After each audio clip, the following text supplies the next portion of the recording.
Good afternoon. My name is Adele Blackett. I'm a professor here at McGill at the Faculty of Law and a Canada Research Chair in Transnational Labour Law and Development. I am also very proud to be a Pierre-Elliott-Trudeau Foundation Fellow and would like to underscore that that foundation is funding this initiative in commemoration of the ILO centenary. À tous, à toutes, étudiants, visiteurs, je tiens à vous souhaiter une cordiale bienvenue à cette seconde session du cours Transnational Futures of International Labor Law, la justice sociale dans le monde du travail. Let me take this moment to acknowledge that McGill is on traditional unceded territory of the Haudenosaunee Confederation and that it has a territory that has served as a traditional meeting ground for several other Indigenous nations, including the Anishinaabe. After presentations last week that canvassed vignettes by guest speakers on ILO history, institutional architecture, the project of international labor law and the transnational, as well as the ILO and Canada and the ILO in Canada, we're delighted today to delve into specific examples of ILO standard setting and the transnational context in which that standard setting operates. Lors de la dernière session, nous avons pu effleurer l'ordre normatif de l'OIT et nous avons mis l'accent sur l'article 13 de la Treaty de Versailles, la Constitution de l'OIT de 1919, l'annexe constitutionnelle qu'est la Déclaration de Philadelphie de 1944. Mais nous avons aussi pu nous attarder un peu sur la première Convention internationale du travail adoptée par l'OIT à Washington lors de sa première conférence en 1919, octobre, et nous avons pu réfléchir à la ratification effectuée par des États individuels, dont le Canada. Notre cours a pu aussi constater que l'OIT adopte des normes non ratifiables, les recommandations internationales du travail qui guident les membres de l'OIT dans la quête pour une régulation du droit de travail qui favorise la justice sociale. Notre séance d'aujourd'hui s'adresse aux dimensions du défi transnational du droit international du travail et nous avons le véritable privilège de réfléchir à des sujets d'une actualité indéniable avec les experts hors pair sur les sujets respectifs. D'un côté, nous allons adresser le sujet de la migration, de l'autre côté, la violence au travail. Le premier est un sujet que l'OIT a abordé depuis ses débuts. Chacun des deux intervenants nous fera donc une présentation en français d'environ 30 minutes. Par la suite, nous avons l'énorme plaisir, dans le cadre de ce cours, d'accueillir des experts, des fonctionnaires seniors, éminents juristes du secrétariat permanent de l'OIT, le Bureau international du travail. Et d'ailleurs, devrais-je mentionner que tous les intervenants aujourd'hui sont des Canadiens? En tout cas, avant de passer aux introductions, permettez-moi quelques mots sur la dimension de la migration. Depuis sa fondation, donc, quand je commençais de dire, dans sa constitution de 1919 au préambule, l'OIT s'est engagé à protéger, et je cite, des intérêts des travailleurs occupés à l'étranger. Fin de citation. L'OIT a aussi été la première organisation internationale à élaborer des normes internationales spécifiques pour la gouvernance de la migration de la main-d'œuvre et la protection des travailleurs migrants. Elle a adopté donc deux conventions. En 1949, la convention numéro 97 sur les travailleurs migrants révisée. Et en 1975, la convention numéro 143 sur le travail migrant. Et ces conventions sont accompagnées de recommandations contraignantes, donc numéro 86 et 151 respectivement. Il faut aussi reconnaître que certains instruments, comme la Convention numéro 189 sur les travailleurs domestiques et la recommandation numéro 201 qui l'accompagne, adressent aussi les questions liées à la migration. Et je pourrais abonder davantage dans ce sens. La commission d'experts sur l'application des conventions et recommandations a aussi conduit une étude d'ensemble en 1999 et il y a une action normative qui continue, une action de réflexion qui continue sur ce sujet et nous allons entendre beaucoup à ce sujet. Permettez-moi aussi de mentionner, et c'est le lien avec notre premier présentateur, qu'au-delà des normes internationales du travail qui émanent de l'Organisation internationale du travail, il y a aussi une protection qui s'est développée dans le cadre du système des droits de la personne, ou droits humains, ou droits de l'homme ailleurs, dans le système des Nations unies. Et un de ces instruments, la Convention internationale sur la protection des droits de tous les travailleurs migrants et des membres de leur famille, fut adopté par l'Assemblée générale des Nations unies en 1990, est entré en vigueur en 2003. Et il y a un comité des travailleurs migrants chargé de surveiller l'application de la Convention et l'OIT participe en tant qu'observateur. Donc, le droit international du travail va au-delà de l'OIT et il y a un souci institutionnel de collaboration.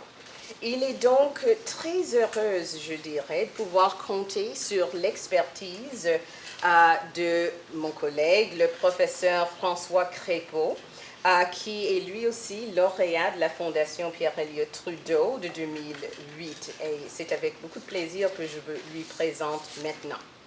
François Crépeau, donc, est professeur et titulaire de la chaire Hans et Tamar Oppenheimer en droit international public à l'Université de McGill.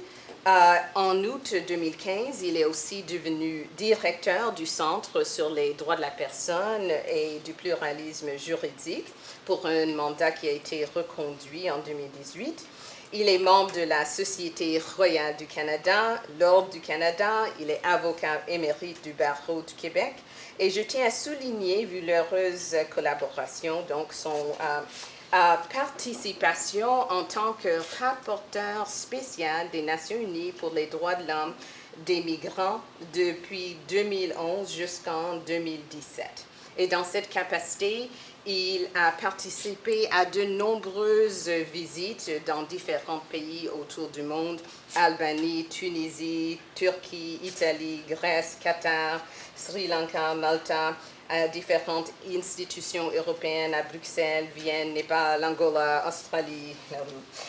Et il a produit plusieurs rapports thématiques sur ces sujets, y compris sur la détention des migrants, la protection des droits des migrants à l'extérieur des frontières de l'Union européenne, le changement climatique et la migration, la gouvernance de la migration et, oui, l'exploitation des travailleurs migrants et les pratiques de recrutement des migrants, ainsi que le commerce international et les migrants. Donc, c'est avec un énorme plaisir que je lui présente à vous. Je lui remercie pour sa présentation qui s'intitule, en anglais, même s'il va nous le présenter en français, The Global Compact for Labor and the Blind Spot of Labor Exploitation. Merci. Merci.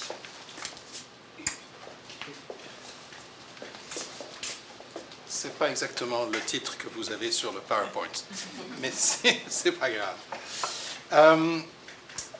Merci Adèle. Merci à toutes et à tous d'être ici. Vous allez voir, je vais commencer par une présentation plus générale sur la migration et vous verrez au fur et à mesure comment tout ça s'insère dans une réflexion sur le travail migrant. Voilà. Premier point, nous sommes tous des migrants et c'est une chose qui n'était pas évidente il y a 10 ans. Aujourd'hui, ça devient plus évident et je vais faire un petit exercice avec vous que je fais assez souvent. Qui dans cette salle habite aujourd'hui dans la ville de naissance de ses 4 grands-parents? J'en ai une, 2, non? Une? Voilà, c'est la proportion que j'ai à peu près partout. À Londres, à New York, parfois j'ai un peu plus de mains levées, mais on est dans le 3%, dans le 4%. Pour 95% d'entre nous, nous avons une histoire de migration à moins de 2 générations. Alors, ça peut être de Gaspésie à Montréal, mais ça peut être de la région des Grands Lacs à Montréal aussi. On a tous des migrations différentes et la longueur du trajet n'est pas la mesure du choc culturel. Pour les Gaspésiens des années 30, arriver à Montréal, c'était un choc culturel important. Et donc, la migration fait partie de l'ADN de l'humanité. Nous sommes une espèce animale migrante, on a toujours migré, on a conquis la planète, on a fait le tour de la planète, c'est dans notre ADN, et ce n'est pas 400 ans de théorie de la souveraineté territoriale qui va changer notre ADN. Donc, la migration ne peut pas être arrêtée, la migration va continuer. On peut essayer de l'arrêter, ça crée toutes sortes de problèmes, on peut en parler, mais elle va continuer, elle va se poursuivre. On peut la réglementer, on peut l'organiser, on peut la financer. Il y a toutes sortes de choses qu'on peut faire avec la migration. Mais arrêter la migration, ça ne sera pas possible. Et je dirais que ça, c'est un des éléments de réflexion par rapport à ce qu'on entend dans les médias, par rapport aux politiques de différents pays, par rapport aux discours de certains politiciens. C'est quelque chose qui est tout à fait intéressant et qu'il faut garder en mémoire.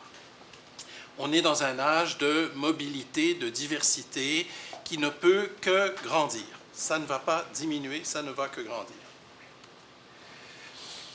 Deuxième point, les migrants ont des droits. Dans le régime du droit international des droits de l'homme, comme dans le régime constitutionnel canadien, par exemple, tous les droits sont pour everyone, chacun en français, sauf deux.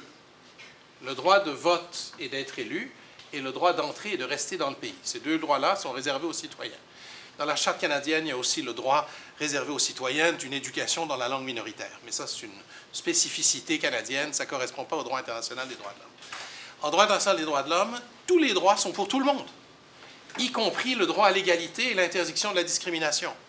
Ce qui veut dire que les distinctions que l'on fait, par exemple sur le statut migratoire, doivent être justifiées.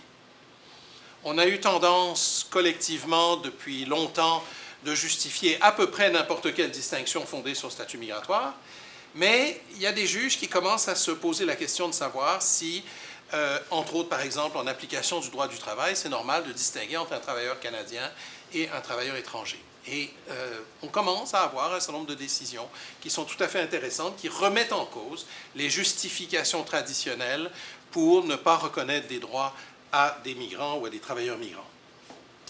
Ce qui m'intéresse, moi, les migrants qui m'intéressent et dont je vais parler, quand je dirais les migrants, c'est à ceux-là qu'il faut penser, ce n'est pas l'ingénieur expatrié canadien au Qatar, qui a du capital social, qui peut engager des avocats, qui peut se défendre.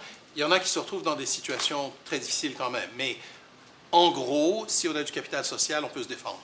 Les migrants qui m'ont intéressé pendant le mandat des Nations Unies et dont je vais parler aujourd'hui, ce sont les migrants en situation de précarité, c'est-à-dire l'immense majorité des migrants de la planète, qui sont soit sans documentation, soit qui ont des statuts migratoires précaires.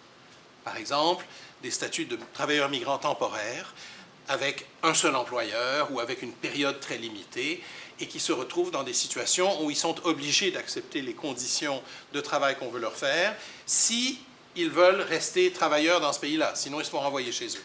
Et c'est cette précarité, cette peur du renvoi dont on va parler, cette absence de capital social dont on va parler. Troisième point, les démocraties ne savent pas représenter les étrangers. La démocratie électorale, c'est le meilleur système qu'on a jamais inventé pour se gouverner. Ça fonctionne à l'aiguillon électoral. Les politiciens nous écoutent, nous citoyens, parce que on peut leur faire perdre leur job et les renvoyer à la vie privée.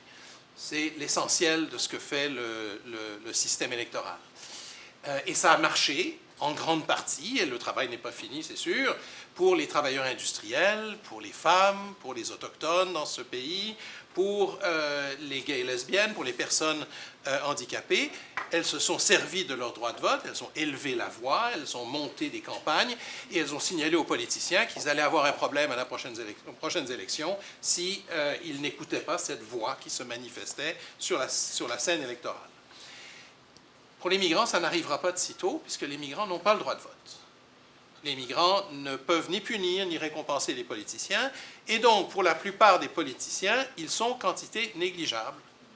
C'est pour ça que, dans bien des pays, les politiques migratoires sont faites par des non-migrants et s'adressent à des non-migrants, les citoyens.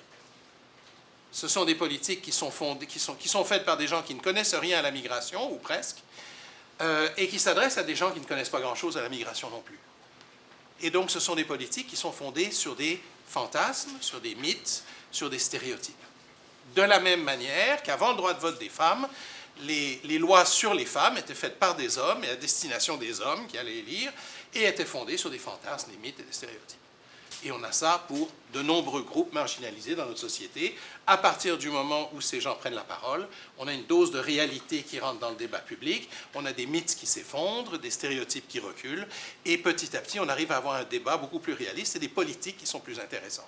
Ça n'arrive pas pour l'instant pour les migrants dans bien des pays. Et c'est une limite structurelle de nos démocraties électorales. Il va peut-être falloir penser à lever cette limite structurelle et à donner le droit de vote à tout résident qui travaille, paye des impôts, a des enfants, est installé dans le pays, puisque no taxation without representation. Donc, il me semble que si quelqu'un est ici au Québec depuis 1 an, travaille, paye des impôts, a acheté une maison, quoi que ce soit, une vie, il me semble qu'on devrait lui donner le moyen de dire où vont les impôts et d'avoir son mot à dire sur comment on adopte les lois. Mais, manifestement, ce n'est pas pour demain. On a des discours politiques parfaitement irresponsables, pas parce que les politiciens sont des êtres irresponsables, mais parce qu'il n'y a pas de conséquences en politique à dire n'importe quoi sur les migrants. Hein, ce qui se passe au sud de notre beau grand pays nous montre qu'on peut dire absolument n'importe quoi sur les migrants et on conserve les pourcentages de l'électorat qu'on avait avant d'avoir dit n'importe quoi sur les migrants. On a des discours irresponsables. Les migrants volent des emplois, les migrants apportent des maladies, augmentent l'insécurité. La recherche de sciences sociales démontre que tout ça, c'est faux, sauf dans des cas et des poches très précises.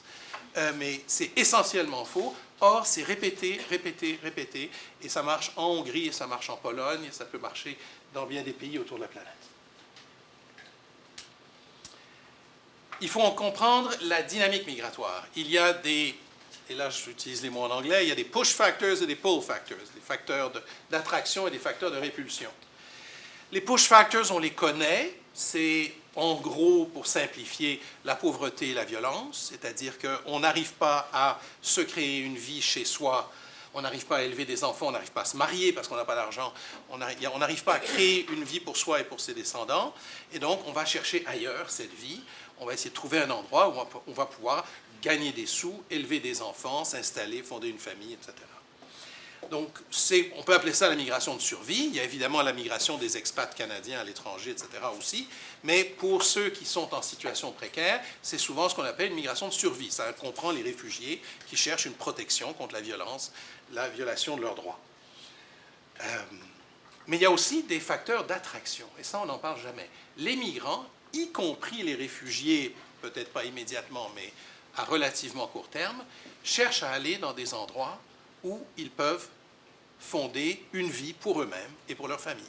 Fonder une famille, trouver un emploi, s'installer et pérenniser leur situation. Et il y a des emplois pour eux. Il y a plus de 250 millions de migrants dans le monde. Là-dessus, l'immense majorité d'entre eux travaillent. Il y a des emplois. Et il y a des emplois soit dans des marchés de l'emploi reconnus, on a besoin de IT indiens, ça tout le monde le sait, un peu partout. On cherche d'avoir des IT indiens dans les économies développées ou dans les économies en développement. Mais on a aussi besoin de ce qu'on appelle malheureusement le travail non qualifié. Moi, je préfère le travail à bas salaire, parce que ça inclut par exemple les personnes qui s'occupent de nos enfants, les nannies, etc. Or, moi, si je... Pas sûr que j'ai envie qu'elle soit non qualifiée. Il me semble que si elle a élevé des enfants elle-même, elle est très qualifiée. Donc, je n'aime pas appeler ça non qualifié, mais c'est comme ça qu'elles sont appelées. Alors, low wage labor.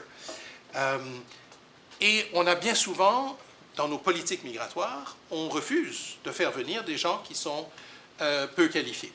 On estime qu'on n'a pas besoin d'eux, alors que nous avons d'immenses marchés du travail pour ce low wage labor. Et ce sont souvent des besoins d'emploi non reconnus et qui vont créer un appel et on va se retrouver avec souvent de la migration clandestine puisque s'il y a un besoin, il y a des gens qui vont combler ce besoin en offrant des moyens de mobilité ou alors on va se retrouver avec, et on va en parler, des travailleurs migrants temporaires et des mécanismes qui vont être mis en place. Mais il faut savoir que on a besoin de cette migration. Il y avait un article dans le New York Times, je crois, avant-hier, disant que les États-Unis avaient besoin de 1 million de migrants par année jusqu'en 2050. Et il y avait ce rapport de 2000 qui disait que l'Europe avait besoin de 150 millions de migrants avant 2050. Et dans les deux cas, beaucoup de gens ont dit hey, « non, c'est pas vrai, c'est n'importe quoi ». Mais c'est beaucoup plus vrai qu'on le pense.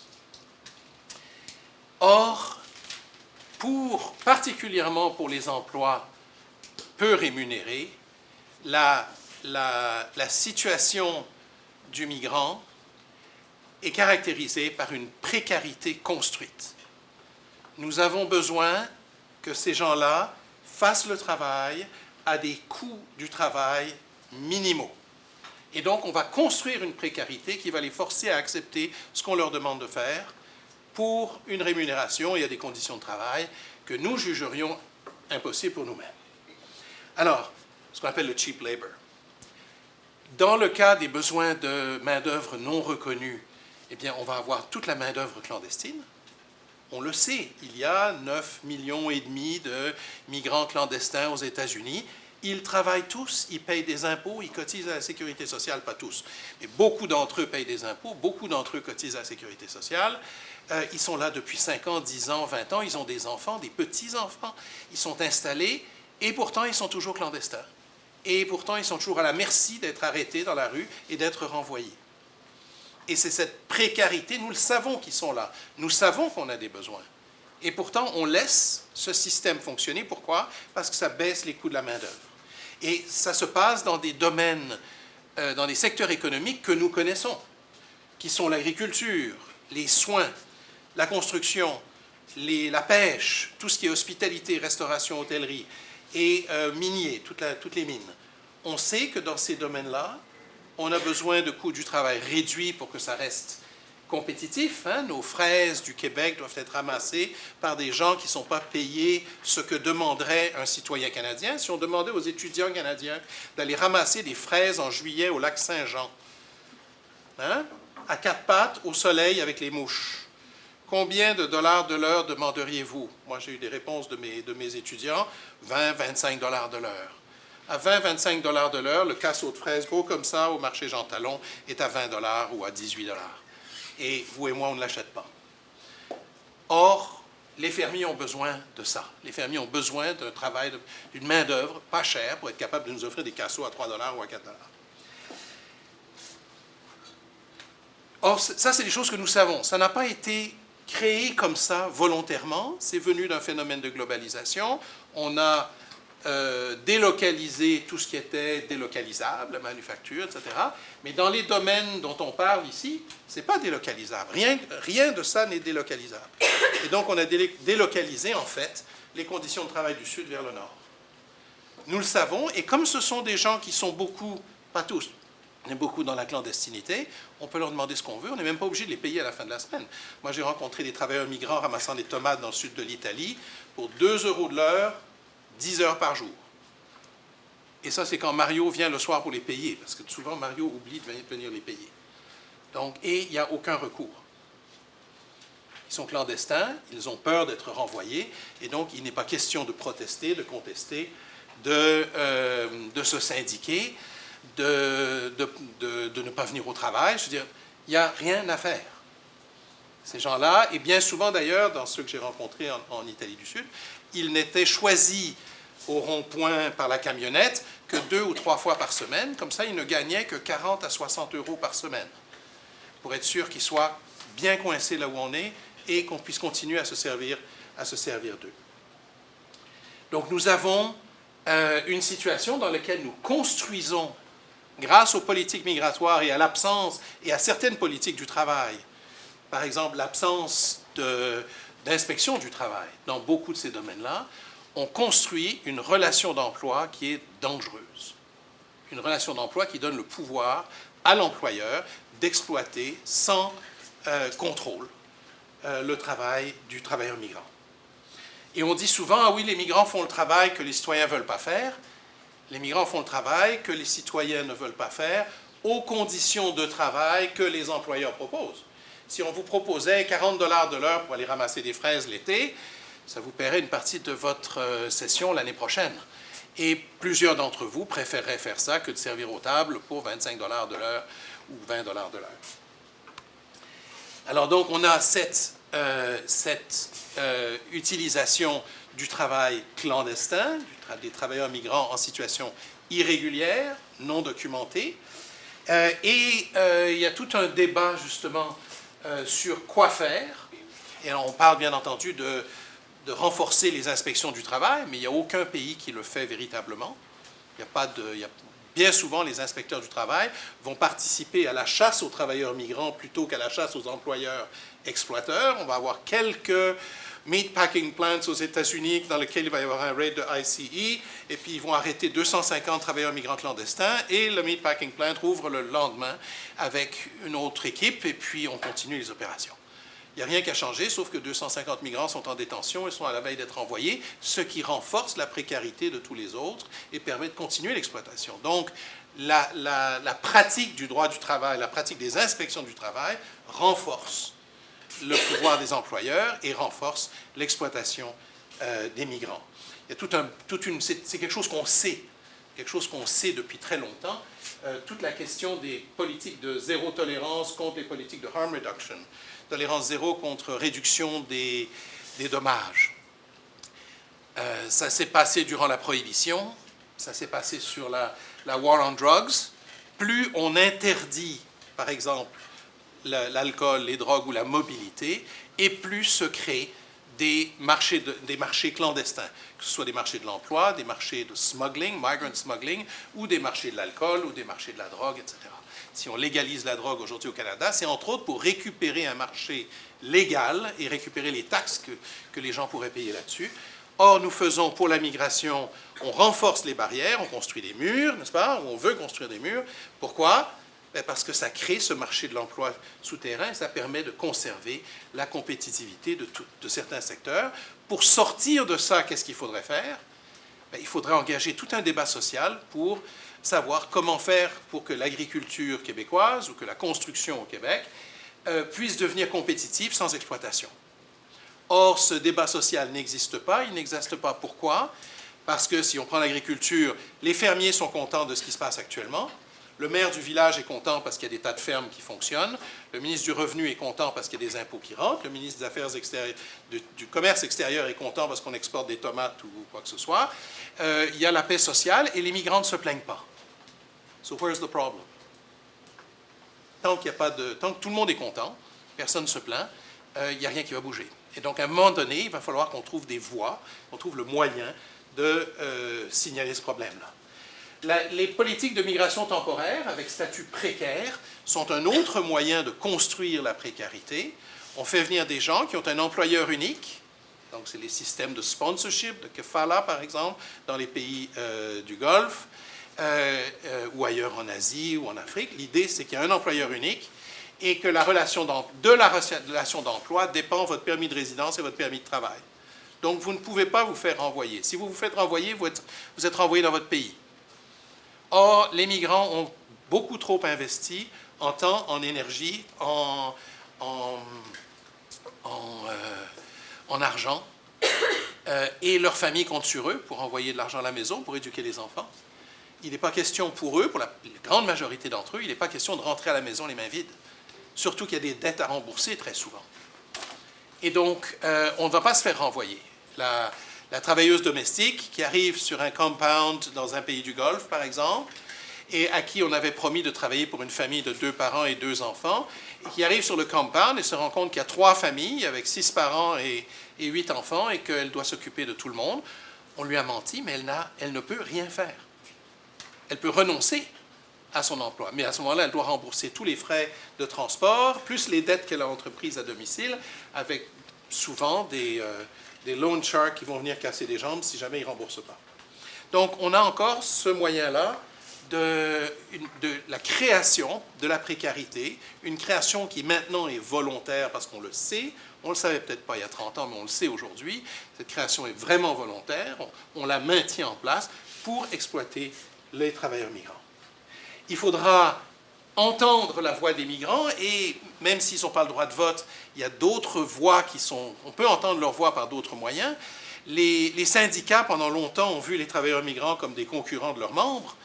ils commencent à voir, par exemple dans l'agriculture, c'est plus avancé qu'ailleurs, que c'est un bassin de futurs membres, et c'est un bassin de futurs membres qui paieront leurs droits de membership, et que ce bassin, en fait, correspond à peu près exactement à celui des travailleurs industriels pour lesquels les syndicats ont été créés il y a 150 ans.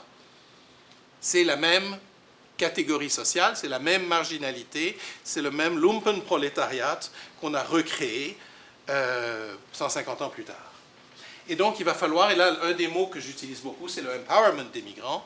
Il faut donner aux migrants eux-mêmes, et le premier élément serait un droit de vote, mais en dehors de ça, le droit de se plaindre, et il y a toutes sortes de mécanismes qu'on peut imaginer pour donner aux migrants la possibilité de porter plainte sans risquer leur statut migratoire. On peut imaginer des mécanismes qui existent, et il y a déjà pas mal de travail qui se fait. Dans les tribunaux, il y a souvent de bonnes décisions qui sont prises, pas toujours, mais souvent. Il y a beaucoup d'avocats qui travaillent, et de syndicats, et d'églises, et d'associations, d'ONG, sociétés civiles qui travaillent. Les organisations internationales s'intéressent de plus en plus à la question. Et dans les services publics, on rencontre des gens qui s'intéressent, des directeurs d'école qui ne demandent pas le certificat de naissance des parents ou le certificat d'immigration des parents, ou qui le demandent, mais qui oublient de le redemander une deuxième fois. Et l'enfant reste à l'école et plus personne ne dit rien. On a des gens comme ça qui sont prêts à accueillir ces migrants, entendre leur voix. La question migratoire a commencé à émerger au plan international. Jusqu'à tout récemment, moins de 12 ans, les États ne voulaient pas que la migration soit un sujet des Nations Unies. Les réfugiés, oui, depuis très longtemps. La Société des Nations avant les Nations Unies. Mais les migrants, non. Les migrants relevaient de la souveraineté territoriale et il n'y avait pas de coopération internationale possible sur la migration, sauf bilatérale ou parfois plurilatérale. Mais ce n'était pas un sujet des Nations Unies et surtout, on ne voulait pas que les considérations droits de l'homme des Nations Unies interfèrent avec les décisions souveraines des États sur qui admettre sur leur territoire et qui laisser rester sur le territoire. Et donc l'ONU n'a jamais vraiment pu discuter migration. Et les agences de l'ONU n'ont pas pris de leadership sur la question. L'OIT a émis son premier rapport du directeur général sur la migration en 2015, alors qu'elle avait des conventions et des recommandations depuis déjà 5 ou 6 décennies, et qu'elle avait fait du travail de fond là-dessus. Mais les États ne voulaient pas entendre parler de la protection des droits des travailleurs migrants, et l'OIT avait aussi d'autres priorités qu'elle ne voulait pas risquer en insistant sur la protection des droits des travailleurs migrants. Et donc pendant longtemps, ça a été des sujets sur lesquels on travaillait. Il y a eu des conventions qui étaient d'ailleurs assez mal ratifiées, mais il y a eu des conventions, il y a eu du travail qui s'est fait, de la recherche, etc. Mais les États ne voulaient pas que l'OIT prenne un rôle de leadership. UN Women n'a pas pris de rôle de leadership sur les femmes migrantes, l'UNICEF n'a pas pris de rôle de leadership sur les enfants migrants, etc., etc. L'OIM, l'Organisation internationale pour les migrations, était en dehors des Nations Unies jusqu'à 2016, alors qu'elle a été créée en même temps que le HCR en 1950, sous un autre nom. Hors Nations Unies, le mot droit de l'homme n'apparaît pas dans sa constitution. Donc on a un système dans lequel les États ne voulaient pas entendre parler des droits des migrants. C'est venu au cours des 10 dernières années pour toutes sortes de raisons, et on a fait un énorme travail en dehors des instances normales de coopération, comme les Nations Unies ou comme l'Union européenne, pour parler migration. Et après la crise migratoire allemande, en 2016, l'OIM a rejoint la famille des Nations Unies et les Nations Unies ont accepté que la migration faisait désormais partie des sujets de débat des Nations Unies. Les États ont accepté ça. Et en 2016, la déclaration de New York promet 2 Global Compacts. Je vous ai donné le texte du Global Compact. Vous avez eu ça. Et je vous ai donné une petite analyse que j'ai faite sur la facilitation. Dans ce texte du Global Compact, il y a des choses tout à fait intéressantes. C'est le Global Compact qui a été adopté donc à Marrakech en décembre dernier, il y a 1 mois et demi, est un texte tout à fait intéressant, bien meilleur que ce qu'on pensait avoir il y a 2 ans. Et c'est un texte qui a été adopté par consensus. Et évidemment, au moment de l'adoption à Marrakech, on sait qu'il y a eu quelques retraits. L'Australie, la Hongrie, la Pologne ont refusé de le signer. Mais c'est un texte qui a été négocié pendant 2 ans et qui couvre une grande majorité des sujets problématiques en matière migratoire. Il y a quelques angles morts. Mais en gros, ça couvre bien la complexité des affaires migratoires. Ça couvre les questions de protection sociale, de droit du travail, d'accès au territoire, de détention, de protection des enfants, de protection des femmes, de discrimination. Ça couvre à peu près tout. Et c'est un texte bien plus riche, bien meilleur que ce qu'on espérait avoir. Un élément essentiel, le mot facilitation dans le texte anglais négocié, pas dans le texte français, est utilisé 62 fois. Tout ce qui est derrière, toute la philosophie du Global Compact, c'est de faciliter la mobilité, de faire en sorte que la mobilité soit plus facile, moins chère et moins dangereuse pour les migrants. Ça, c'est toute l'idée derrière. Et ça ne se fait pas en une journée, ça ne se fait pas demain matin. Ça va prendre, je pense, plusieurs décennies avant d'être utilisé. Il y a des avancées intéressantes. Le droit à l'unité familiale est mentionné 3 fois. C'est nulle part dans les instruments droits de l'homme, sauf dans la Convention sur les droits de l'enfant. Mais dans l'idée qu'il y a un droit à l'unité familiale, vous n'entendrez pas un État proclamer ça. Donc là, il y a une question qui est tout à fait intéressante du point de vue du progrès. Il y a aussi des angles morts, accès à la justice, privacy rights, les droits à la vie privée. Un élément qui manque, c'est la reconnaissance par les États d'accueil des migrants que leurs marchés de l'emploi clandestins sont un facteur d'appel et qu'ils doivent réduire ces marchés de l'emploi clandestins. C'est complètement absent du pacte mondial. En conclusion, on peut imaginer des politiques migratoires différentes de celles qu'on a aujourd'hui et de celles qu'on discute aujourd'hui. Probablement pas à court terme, mais à moyen ou long terme. Beaucoup de visa facilitation, libéralisation et facilitation de visa, ce que l'Union européenne fait déjà, mais elle le fait avec des pays confettis. Elle le fait avec Maurice, l'île Maurice, elle va le faire avec des tout petits pays. Évidemment, il faut le faire avec le Pakistan, l'Inde, c'est avec ces pays-là, avec l'Indonésie, c'est ces pays-là avec qui il faut travailler. Or, ça ne se fait pas pour l'instant. Et il faut réduire les marchés de l'emploi clandestins dans nos pays. En conclusion, ce que fait le Global Compact, c'est d'initier une conversation qui va durer, je pense, toute une génération. Et ça, c'est une opinion personnelle. Mon opinion personnelle, c'est que la violence verbale nationaliste, populiste contre l'immigration qu'on entend en ce moment dans beaucoup de pays, au nord comme au sud, c'est un combat d'arrière-garde d'une génération, notre génération de baby boomers, qui ont accumulé pas mal d'argent depuis 50-60 ans et qui ont peur de perdre ça. Et qui se souviennent de leur enfance, qui était beaucoup moins compliquée, beaucoup moins diversifiée, beaucoup moins mobile qu'aujourd'hui.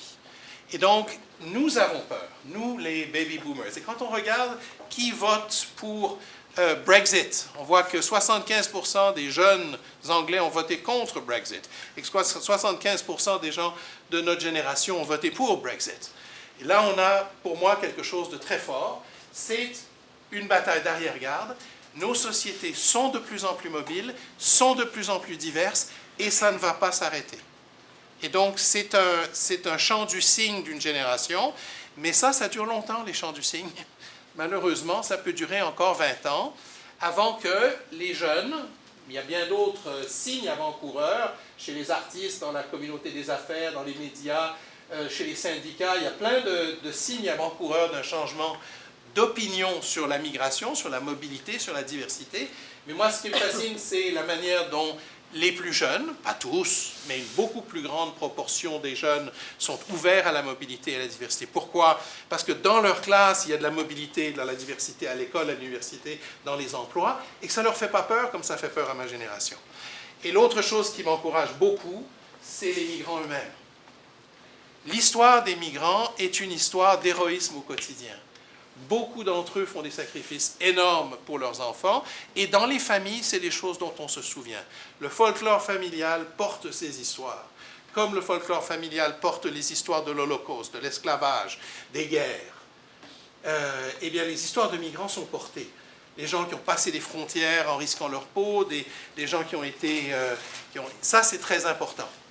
Et je pense que ça va faire partie de notre folklore collectif, de notre collective narrative, grand narrative dans nos sociétés dans une ou deux générations. Pour l'instant, on n'y est pas, mais je crois que ça s'en vient parce que ce que fait le Global Compact, c'est d'initier ces conversations-là et elles vont se poursuivre. Je vous remercie.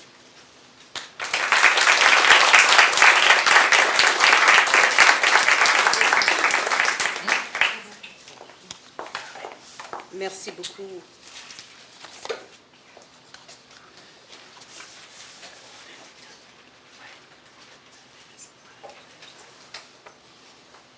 It's now my pleasure to present to you Dr. Richard Winsky, who is currently Senior Migration Policy Specialist at the International Labor Office, the Regional Office for Arab States in Beirut.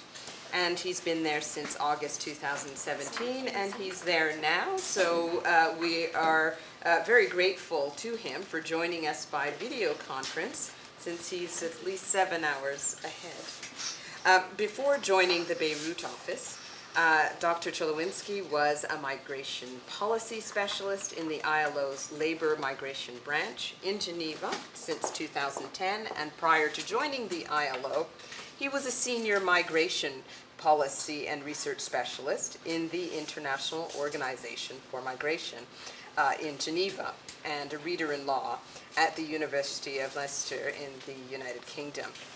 He holds a doctorate degree from the University of Ottawa, a master in laws from the University of Saskatchewan, and a bachelor of laws from the University of Leicester. He's published widely on the human rights of migrants, labor migration, various aspects of European Union law and policy relating to migration. And in particular, he's the author of Migrant Workers in International Human Rights Law, Their Protection in Countries of Employment, Clarendon Press from 1997, 2 publications for the Council of Europe, 2004 and 2005, on migrant workers' rights.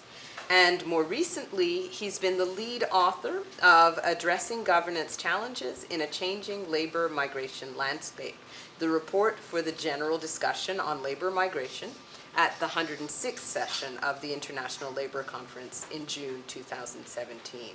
He was also a principal author of the Handbook for Parliamentarians on Migration, Human Rights and Governance, October 2015, and a joint publication of the Inter-Parliamentary Union, the ILO, and the Office of the UNHCR.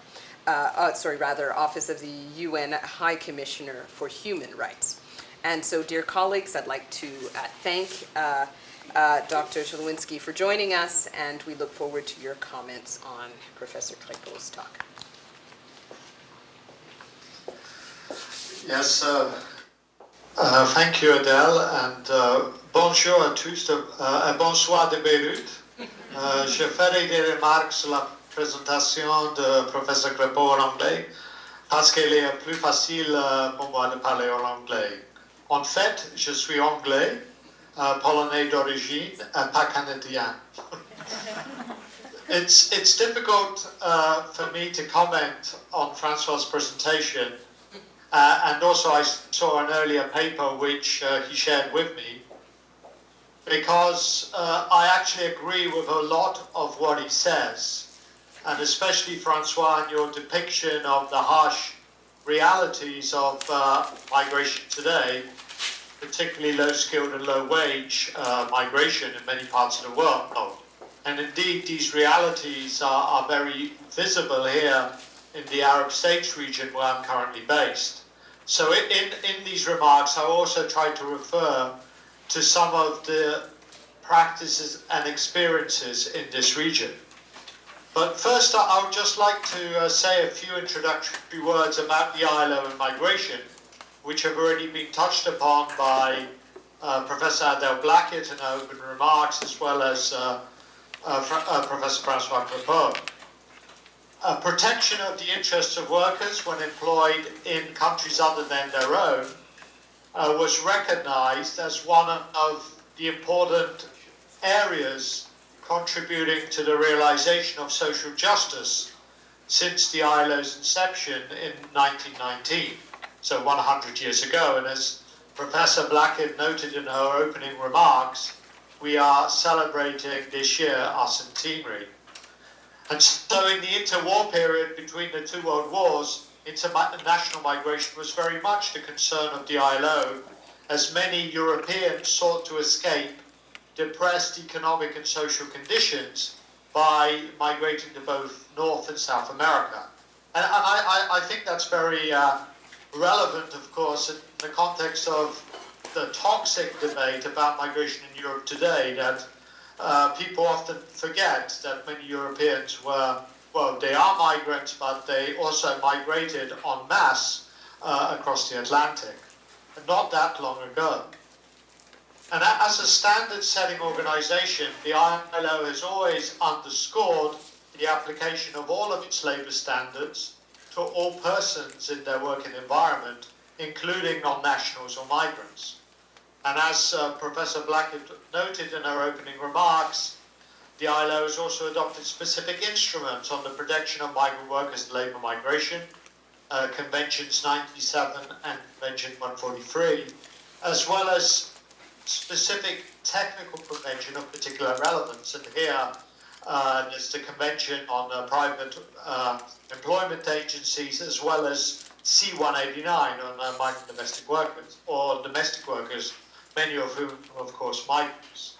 So, drawing on these standards, the ILO has also adopted a series of policy tools, such as the 2006 Multilateral Framework on Labour Migration, as well as, more recently, the 2016 General Principles and Operational Guidelines for Fair Recruitment, which are explicitly referenced in the Global Compact on Migration, to which Francois referred, and I will say more about that in a moment.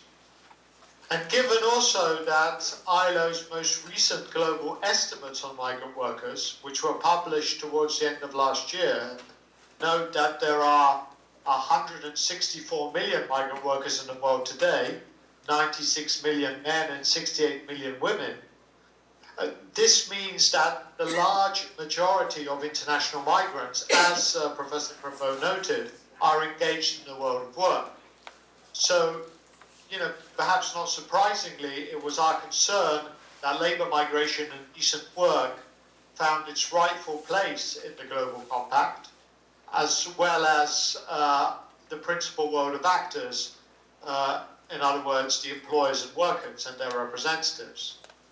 So we were particularly concerned to ensure that the Global Compact properly reflected labour migration and decent work. And in looking at the Global Compact, on the whole, we see it in a positive light. It is a very comprehensive and constructive document.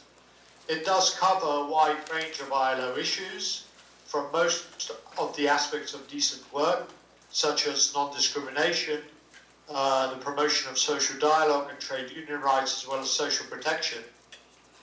There are, however, some concerns, which I noted, Francois, you raised particularly in your paper, where some of the language in the Global Compact has been watered down. In your paper, you discuss firewalls, the need to ensure this boundary between access of migrants in a regular situation to their basic social rights, which are guaranteed under human rights instruments, and immigration enforcement, as well as the issue of detention and detention of children in particular.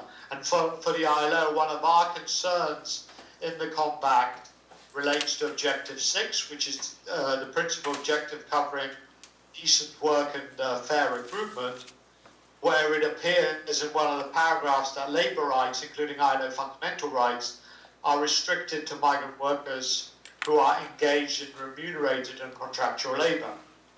But here, I guess we should comfort ourselves by the fact that the Global Compact is stated as not being legally binding, and that states have committed themselves to respecting international law.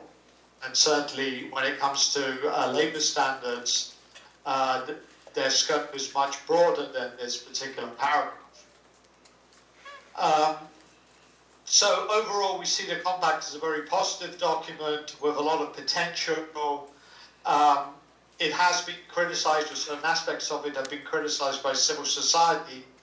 But as I said to representatives of civil society in this region, if in the Arab states, if governments at least took on board half of what is in the Global Compact, that would be a significant step forward, because in many areas there are significant deficits. In the rest of my remarks, I just want to touch upon some of the issues which arose from your presentation, Francois, as well as with the paper which was shared with me earlier, with particular reference to the Global Compact. One of the things that I was a little bit uneasy about in your paper, you said that states need to legalize, regulate, and tax mobility. And I'm curious to know what this means, particularly the reference to taxing mobility, because it does seem to sit uneasily with the concept of facilitation of migration and mobility in the Global Compact, which you referred to in your paper and presentation.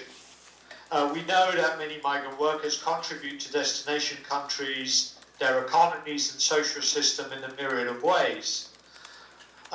We also know that mobility is often a significant source of revenue for unscrupulous private actors, such as labour recruiters, who charge migrant workers exorbitant fees, which is contrary to labour standards, as well as to the Compact, because the Compact supports not charging fees or related costs to workers.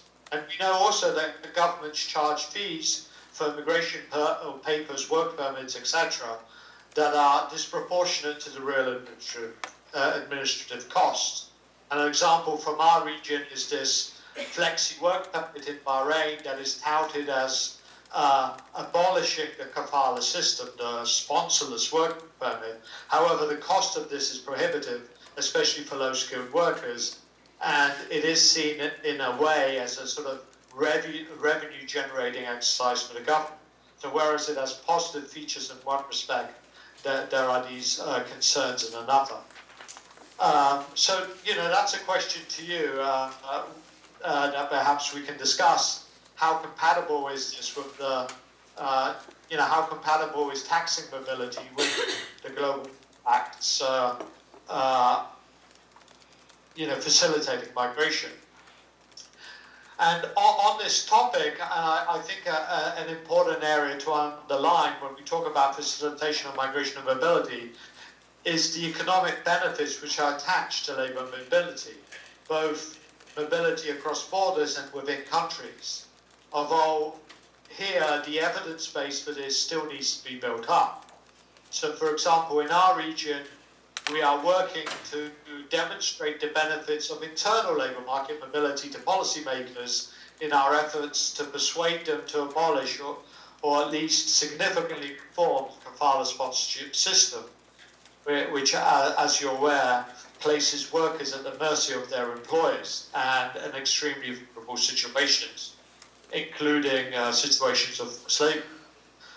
Another area which you refer to in your paper and which I think is extremely important and also resonates when we talk about labour migration in our region here is the discussion on family unity and family reunification. You note that it's well referenced in the Global Compact and there's also a specific reference to facilitating family reunification at all skill levels. And as I said, this resonates very strongly with this region where many low-skilled migrant workers, such as migrant domestic workers, construction workers, workers in the hospitality sector, have no possibility at all to have their family join. And indeed, sometimes are away from their partners and children for many years. This is something that is welcome in the Compact, but to actually put it in to place in practice is a huge challenge. Also, you identify portability of social security benefits. It's an important feature in Objective 22 of the Compact. But here I just wanted to underscore, to stress that before we can talk about the portability of Social Security, we first need to to ensure access to social protection for migrant workers in destination countries.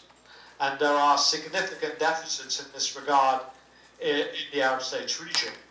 But fortunately, the Global Compact also recognizes the need for migrant workers to access social protection, because without this access, there can really be no portability.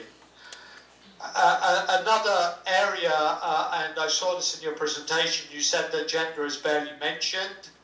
You know, I agree that there's no specific objective on gender, like there is, for example, in SDG 5 on gender equality and women's empowerment. But one of the, Global Compact's cross-cutting and independent guiding principles is gender responsiveness. And there are quite a few references throughout the Compact to gender responsive migration mobility policies, for example, and also Objective 7 addresses the need to reduce vulnerabilities in migration and identifies women migrants as a particularly important group in this respect, referring specifically to low-skilled women migrant workers such as domestic workers. And just some closing remarks. In your paper, you raised a question at the end, how can we transform economic sectors where many migrant workers are employed, simultaneously reduce exploitative labor markets, and you refer to these also as underground labor markets, and at the same time to maintain competitive industries. And I think this really does go to the crux of the matter. And I would like to add, this is very much at the heart of what the ILO does in trying to ensure a level playing field amongst employers, for example, and between and amongst countries, by promoting its labour standards as well as social dialogue among the principal work actors. But obviously there's still a lot to be done. And I agree with you, this is not addressed directly, it's addressed indirectly, but not directly in the Global Compact. But I also hope that this question will feature in the discussions on the future of work that will take place during ILO's centenary work, because I think they go beyond the specific issue of labour migration and migrant workers. And the final note, and this is more of a comment, but it's also raised in your paper, Francois, the issue of implementation of the Compact. It's recognised by some commentators that this part of the Compact is its weakest part. I note here that when you were Special Rapporteur in one of your reports around, the 2015 development agenda, as well as in the lead up to the Global Compact,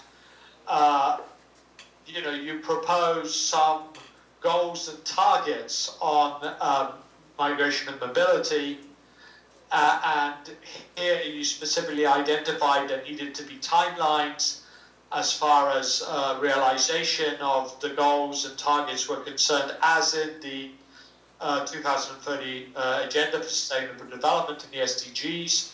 We have none of that in the Global Compact, which I think is disappointing. We have no mandatory reporting. It will be voluntary reporting.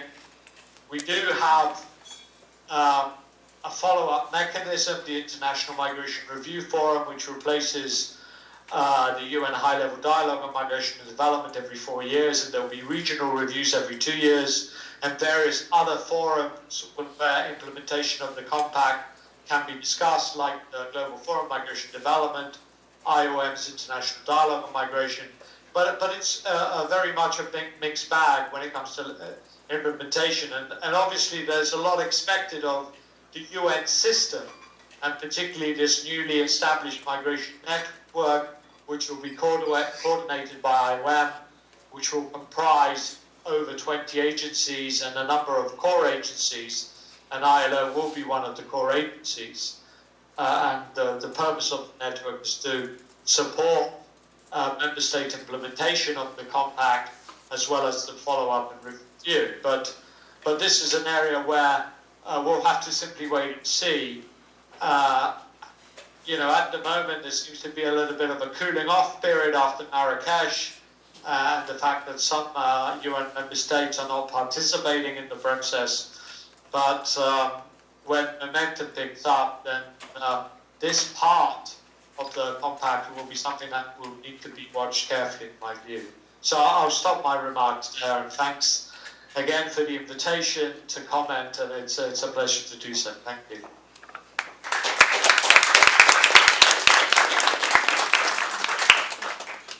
Thank you very much. Nous avons donc maintenant l'énorme plaisir de tourner l'attention vers un sujet de l'OIT actuellement en train. Nous allons prendre les questions après que toutes les présentations soient faites. Donc, l'OIT, comme nous avons effleuré la dernière fois, est actuellement en train de tenir une discussion sur l'adoption de nouvelles normes internationales du travail. L'OIT a tenu la première année de discussion tripartite à la Conférence internationale du travail, mai-juin 2018, et s'apprête à tenir la deuxième série de discussions à la Conférence internationale du travail du centenaire de l'OIT, ce juin 2019. Et à cette occasion, elle aura l'occasion de décider d'adopter de nouvelles normes sur la violence au travail. C'est ma collègue distinguée, Catherine Lippel, qui agit en tant qu'experte auprès de l'OIT sur cette question. Elle a rédigé l'étude qui a servi de rapport initial sur le droit et la pratique sur cette thématique. Titulaire de la chaire de recherche du Canada en droit de la santé et de la sécurité du travail, la professeure Lippel est une professeure titulaire à la faculté de droit, section de droit civil de l'Université d'Ottawa. Elle est également membre du Barreau du Québec et du Centre de recherche interdisciplinaire sur le bien-être, la santé, la société et l'environnement. Chercheur de renommée internationale sur des questions relatives à la santé et la sécurité du travail, elle est l'auteure de nombreuses publications scientifiques et de communications présentées lors de rencontres nationales et internationales et de plusieurs livres sur le droit de la santé et de la sécurité du travail. Elle a reçu de nombreux prix, de nombreux éloges pour sa recherche et son travail. Il incombe de mentionner notamment le prix d'excellence en recherche de 2010 de l'Université d'Ottawa, le prix mérite de la Centrale de syndicats du Québec en 2009, le prix de l'Association canadienne des professeurs de droit pour l'excellence universitaire en 2005. Elle est également membre de la Société royale du Canada depuis 2010 et je souligne le fait qu'en 2017, elle a reçu la médaille d'or du Conseil de recherche en sciences humaines, la plus haute distinction du CRSH. Professeur Lippel, merci infiniment de votre présence dans notre cours. Nous avons hâte de vous entendre sur l'élaboration des normes internationales du travail sur la violence au travail ou ILO Standard Setting on Violence at Work.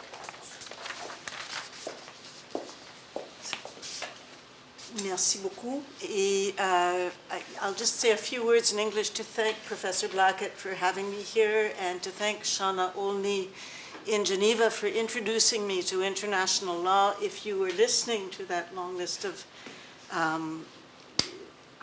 descriptions of what I do, the word international probably didn't jump out at you. I am not an international law specialist.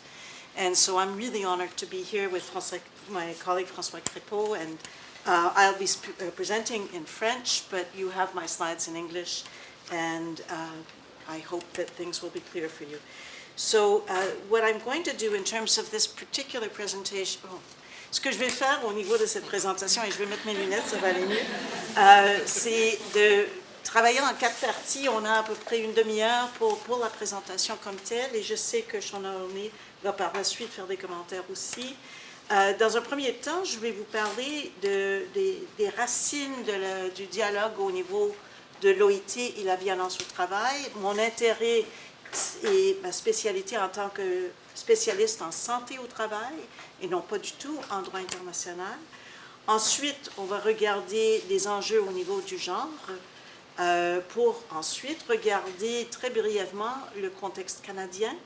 Et la raison pour laquelle je m'attarde au contexte canadien, c'est vraiment pour faire le lien entre le droit international et le droit interne. Parce que souvent, on se dit, mais si le Canada ne ratifie pas les conventions, pourquoi on étudie le droit international? Parce qu'on n'est pas terrible pour la ratification des conventions internationales. Et au moins dans mon petit domaine à moi, qui est la santé au travail, on voit l'impact des discours et des débats bien avant de ratification sur le droit interne. Alors, c'est pour ça que je fais le détour. Et finalement, je vais conclure avec quelques commentaires sur ce que j'espère être le rôle de leadership du Canada à Genève pour les prochains débats.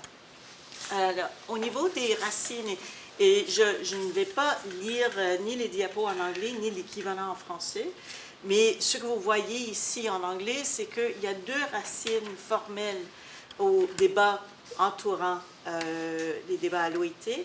D'une part, c'est « Gender equality at the heart of decent work ». Alors, l'importance pour l'OIT, et c'est une citation qui est tirée du document de l'OIT, pour tenir compte de l'importance de tenir compte du genre au niveau des normes en matière internationale, au niveau du travail. Mais de l'autre côté, la racine, c'est aussi « decent work for men and women », le travail décent pour les hommes et les femmes. Alors, ce qui est arrivé, et moi je suis vraiment une observatrice un peu naïve, hein, ma spécialité, c'est pas l'OIT, j'étais invitée à participer en tant que scientifique et non pas en tant qu'avocate. Et ce que j'ai remarqué, c'est qu'à l'origine, l'idée, si j'ai bien compris, c'est qu'en 2019, 100 ans plus tard, on voulait faire quelque chose pour les travailleuses, pas juste les travailleurs, mais pour les travailleuses. Mais en même temps, l'enjeu, le choix de la violence au travail, c'est évident pour moi comme spécialiste en santé au travail que la violence au travail, c'est un problème pour les hommes et les femmes. Comme vous allez voir tout à l'heure, ça ne se traduit pas de la même manière pour les hommes et les femmes, mais ce n'est pas une histoire de femmes, c'est vraiment un enjeu pour les femmes, pour les hommes, et l'importance d'avoir une analyse différenciée selon le sexe aux racines de ce projet de convention, je voulais le souligner. Alors, comme la professeure Blaquette a expliqué, moi, je viens à la table ici parce que Mme Aulnier m'avait contacté en 2015 en disant on aimerait mettre à jour un outil de l'OIT qui avait été publié, Chapel and DeMartino, Violence in the Workplace, et ça existe en français aussi et en espagnol aussi. Mais ça date de 2006. Alors, on était en 2015, puis la réalité scientifique était d'autres choses. Et mon rôle était de mettre à jour la littérature en anglais, français et espagnol, pas juste sur le droit, puis Dieu sait qu'il n'y avait pas tant que ça sur le droit, il y a des éléments juridiques, mais surtout sur la violence elle-même. Qu'est-ce qu'on sait scientifiquement, la définition de la violence, quelles sont les définitions de la violence reliée au travail, quelles sont les causes et les conséquences pour les travailleuses et les travailleurs et pour les organisations aussi.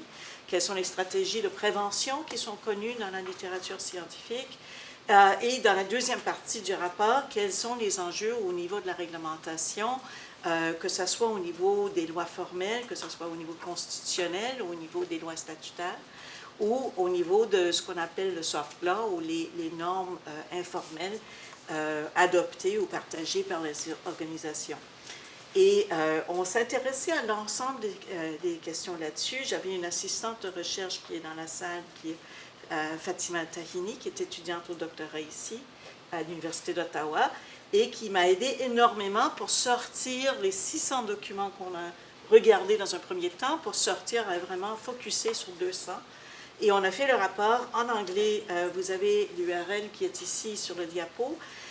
L'Institut national de santé publique du Québec, s'il y a des travaillistes dans la salle et pas juste les internationalistes, la version française maintenant mise à jour existe et ça contextualise pour le Québec les enjeux pour la violence au travail.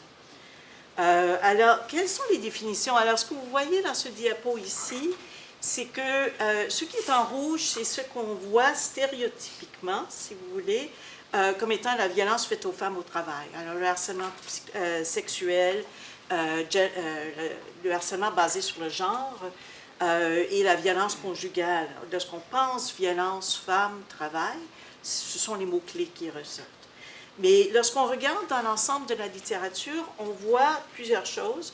Mais premièrement, au niveau de la définition de la violence au travail pour les hommes et les femmes, il y a une multitude de formes de violence qui devraient être considérées dans une convention internationale de l'OIT. À mon sens, c'est mon opinion, la violence physique, la violence psychologique, bullying, mobbing. Chaque pays a son mot pour la même chose. Au Québec, c'est le harcèlement psychologique. En France, harcèlement moral. Bullying dans les pays anglo-saxons. Mobbing, c'est surtout dans les pays scandinaves. Et ensuite, les menaces de violence, les abus verbaux et d'autres formes de harcèlement discriminatoire, raciste par exemple. La violence criminelle, parce que la violence physique n'est pas toujours criminelle. Lorsque vous avez un enfant qui mord une professeure, c'est de la violence physique, mais ce n'est pas criminel. Finalement, la violence basée sur la technologie, ce que les Anglais appellent le cyberbullying. Alors, on avait, dans le rapport, on regarde la littérature sur l'ensemble de ces catégories et sur d'autres catégories, je n'explorerai pas tout aujourd'hui. Et ma première préoccupation comme observatrice un peu de ce processus fascinant qui se passe à Genève, c'est de dire, mais est-ce que la définition qu'ils vont retenir vont refléter l'ensemble des formes de violence? Parce qu'il y a des tensions potentielles. Est-ce qu'on veut juste MeToo OIT? Ou est-ce qu'on veut quelque chose qui est vraiment violence au travail pour les hommes et les femmes? Et j'étais agréablement surprise de voir que dans le projet de convention qui a été proposé et dans la définition qui a été adoptée, c'est une définition large. Et vous l'avez en anglais ici, et je vais vous le lire en français, la définition de violence. Alors, on dit à l'article 1 que l'expression violence et harcèlement dans le monde du travail s'entend d'un ensemble de comportements et de pratiques inacceptables ou de menaces de tels comportements et pratiques qui se produisent à une seule occasion ou de manière répétée, qui ont pour but de cause ou sont susceptibles de causer un dommage d'ordre physique, psychologique, sexuel ou économique et comprend la violence et le harcèlement fondés sur le genre. Alors, comme chercheur, j'étais heureuse de voir que les éléments que je trouvais potentiellement plus controversés, comme le harcèlement psychologique, est compris encore dans la définition qui est là. Le harcèlement est maintenu et je pense que actuellement, le projet qui a été adopté quand même en juin 2018, mais on va réouvrir les débats en juin 2019, le projet comprend toute la gamme des formes de violence dont on avait parlé initialement. Les déterminants de la violence au travail dans la littérature, on peut en parler longuement.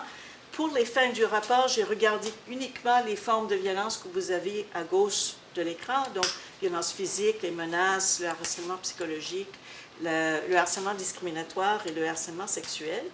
Et il y a beaucoup de déterminants. La liste à droite, évidemment, n'est pas exhaustive, mais ce à quoi les gens ne pensent pas souvent, c'est tous les risques d'ordre psychosociaux, les risques organisationnels au travail, qui créent des milieux où on est plus susceptible d'avoir des actes de violence au travail. Alors, ça peut être, en anglais, on appelle job strain, qui est de la tension au travail en français. C'est le modèle de Karasek, lorsque la demande est très élevée pour les travailleurs avec très peu de marge de manœuvre. On sait, d'une part, que c'est mauvais pour la santé mentale, mais on sait aussi que beaucoup d'études en Australie et partout dans le monde démontrent qu'on est plus susceptible d'avoir des contextes de violence lorsque le milieu de travail a une demande élevée avec une faible latitude, à titre d'exemple. Alors, vous avez trois autres caractéristiques. Effort Reward Imbalance, qui est le déséquilibre entre l'investissement de l'individu et les récompenses données par l'organisation pour laquelle il travaille. Contexte de restructuration, contexte d'insécurité du travail, on sait que c'est associé au harcèlement psychologique, c'est aussi associé à la violence physique potentiellement aussi, notamment de la part de bénéficiaires lorsqu'on est dans un contexte de pénurie de services Bon, là, c'est sûr que si vous attendez 24 heures dans une urgence, il y a plus de chances que le personnel va se faire frapper que si vous êtes accueilli dans les 5 minutes de votre arrivée. Et l'emploi précaire, évidemment, est également associé à la violence au travail dans différentes formes. Au niveau des dimensions genrées, les dimensions du genre, les expositions, j'ai commencé en disant, il y en a qui sont stéréotypées. On sait que la violence sexuelle, y compris le harcèlement sexuel, ce sont les femmes qui sont disproportionnellement affectées par cela. Ce sont les hommes qui sont disproportionnellement auteurs de ce type de violence. Mais ce qu'on sait moins, et particulièrement dans les milieux qui proviennent plus des milieux de femmes et au niveau politique de femmes, on ne réalise pas que peut-être pour le harcèlement psychologique, les femmes peuvent être disproportionnellement visées par rapport aux hommes. Et ça, c'est pas vrai partout. C'est vrai au Québec, on a des enquêtes ici. C'est pas vrai aux pays scandinaves. Aux pays scandinaves, il n'y a pas de différence entre les hommes et les femmes. Alors, le message, c'est pas de dire que les femmes sont tout le temps victimes. Le message, c'est de dire vos instruments doivent être sensibles aux différences entre les hommes et les femmes pour faire une bonne prévention, pour savoir qui a besoin d'être protégé. Ensuite, le harcèlement psychologique dans certains pays et juridictions, des femmes sont disproportionnellement affectées. Et dans la vaste majorité des pays, on sait que les secteurs où la violence physique, entre autres, est très, très, très présente. Ça donne que beaucoup de ces secteurs sont des secteurs où les femmes travaillent en majorité. Alors, en santé, le secteur de la santé, c'est le palmarès au Québec au niveau des 3 formes de violence qu'on a étudiées ici. Mais c'est vrai un peu partout dans le monde que le secteur de la santé est un secteur où on retrouve énormément d'incidents de violence au travail. C'est vrai dans l'éducation aussi, dans les écoles, l'enfance spécialisée peut mener à des actes de violence assez sérieuses. Les travailleuses domestiques sont disproportionnellement visées. Et d'ailleurs, c'est une des premières conventions de l'OIT qui mentionne la violence au travail. Il y a les travailleuses domestiques, puis il y a les travailleurs seafarers, les travailleurs, le Maritime Convention, les marins. Alors, Maritime Labor Convention, ce sont les 2 seules conventions de l'OIT qui parlent de la violence au travail. D'autre part, à droite de l'écran, et j'en parlerai pas beaucoup maintenant, mais si on a du temps dans les périodes de questions, on va en parler, il y a la question de la violence conjugale au travail. Et il y a 10 ans, moi, je viens du milieu de santé et sécurité du travail, on ne parlait jamais de ça. Et là, l'Ontario était, à ma connaissance, la première juridiction du monde à adopter dans sa loi sur la santé et sécurité du travail une disposition exigeant la protection de cibles de violence conjugale au travail. C'est arrivé dans la loi sur la santé et sécurité du travail suite à des recommandations d'un coroner, parce qu'une infirmière s'est fait assassiner par son ex-conjoint qui était médecin dans un hôpital de Windsor. Et il y a 2 cas de meurtre comme ça. L'autre était à Sears, en Ontario. Et l'Ontario a changé sa loi. Et là, il y a toute une série de recherches, mais aussi des campagnes politiques pour responsabiliser les organisations sur la prévention de la violence conjugale et sur la protection des cibles potentielles de la violence conjugale, soit de perpetrators, soit d'agresseurs qui sont aussi salariés de l'entreprise, ou d'un agresseur qui viendrait, l'employeur aujourd'hui en Ontario, par exemple, a une obligation d'agir en prévention s'il y a des menaces pour une de ses salariés et s'il peut faire quelque chose pour la protéger. Parce que vous imaginez que si vous travaillez chez Walmart et vous êtes la personne qui fait de l'accueil chez Walmart, vous êtes un peu, comme on dit en anglais, un sitting duck. S'il y a quelqu'un qui veut vous faire du mal, vous n'avez pas beaucoup de marge de manœuvre. Si l'employeur ne vous envoie pas en arrière pour travailler quelque temps dans un endroit où vous n'êtes pas visible, vous risquez d'avoir une exposition à la violence. Il y a aussi, et là, je n'ai vraiment pas le temps de rentrer dans les détails, mais il y a des revendications dans les lois du travail nationales et internationales pour la reconnaissance des congés associés à la violence conjugale. Parce que sinon, si vous devez aller dans une maison d'hébergement et vous perdez votre emploi parce que vous devez vous cacher, mais là, il n'y a pas de prévention et on ne répond pas aux besoins des femmes. Vous avez ici la définition de gender-based violence. Je le lis en français, l'expression violence et harcèlement fondés sur le genre s'entend de la violence et du harcèlement visant une personne en raison de son sexe ou de son genre ou ayant un effet disproportionné sur les personnes d'un sexe ou d'un genre donné et comprend le harcèlement sexuel. Alors, on voit dans la Convention que ça vient bien au-delà du harcèlement sexuel comme tel. Un autre élément que je voulais absolument suivre comme observatrice, c'est, vous vous rappelez de ce que je vous ai dit, les risques psychosociaux qui peuvent mener à la violence. Alors, j'étais très heureuse de voir dans l'article 9, et je ne vous lirai pas tout ce diapo-là, que les risques psychosociaux et l'évaluation des risques psychosociaux qui sont associés à la violence au travail sont visés par la Convention à l'article 9. L'employeur a une obligation de tenir compte, dans l'éventualité évidemment où ça va être adopté, des risques psychosociaux, et ce qui est très, très, très important pour la prévention de la violence, mais aussi pour la protection de la santé mentale des travailleurs et des travailleuses. Pour le gender-based violence, la violence fondée sur le genre, j'ai un message ici que je souligne, c'est juste ce qui est en rouge qui sera l'objet de mon commentaire. Il y a quelque chose qui est important à regarder, ça c'est la portée de la Convention. Et c'est sûr que ça s'applique aux workplaces, aux lieux de travail, la Convention s'appliquerait éventuellement. Un des enjeux qui est le plus controversé, c'est la question du trajet entre le domicile et le travail. Et au Canada, aux États-Unis, les accidents de trajet, si vous avez une agression alors que vous êtes dans l'autobus en train de vous rendre au travail, c'est pas du tout relié, c'est pas couvert par la loi sur les accidents de travail du tout. En France, oui. En Chine, oui. En Corée du Sud, certainement aussi. Il y a plusieurs pays où les accidents de trajet sont couverts. Mais en Amérique du Nord, non. Et les employeurs que j'ai rencontrés du côté du Canada étaient très frileux par l'inclusion du trajet ici, parce qu'ils disent, mais ça va agrandir notre obligation de prévention. Il y a déjà une obligation de prévention dans le sens que si vous avez des quarts de travail qui finissent à 1h du matin et puis il n'y a pas d'autobus, vous avez une obligation de prévention dans le devoir général de prévention. Mais là, c'est dans la Convention pour le moment et je sais que ça fait l'objet de débat.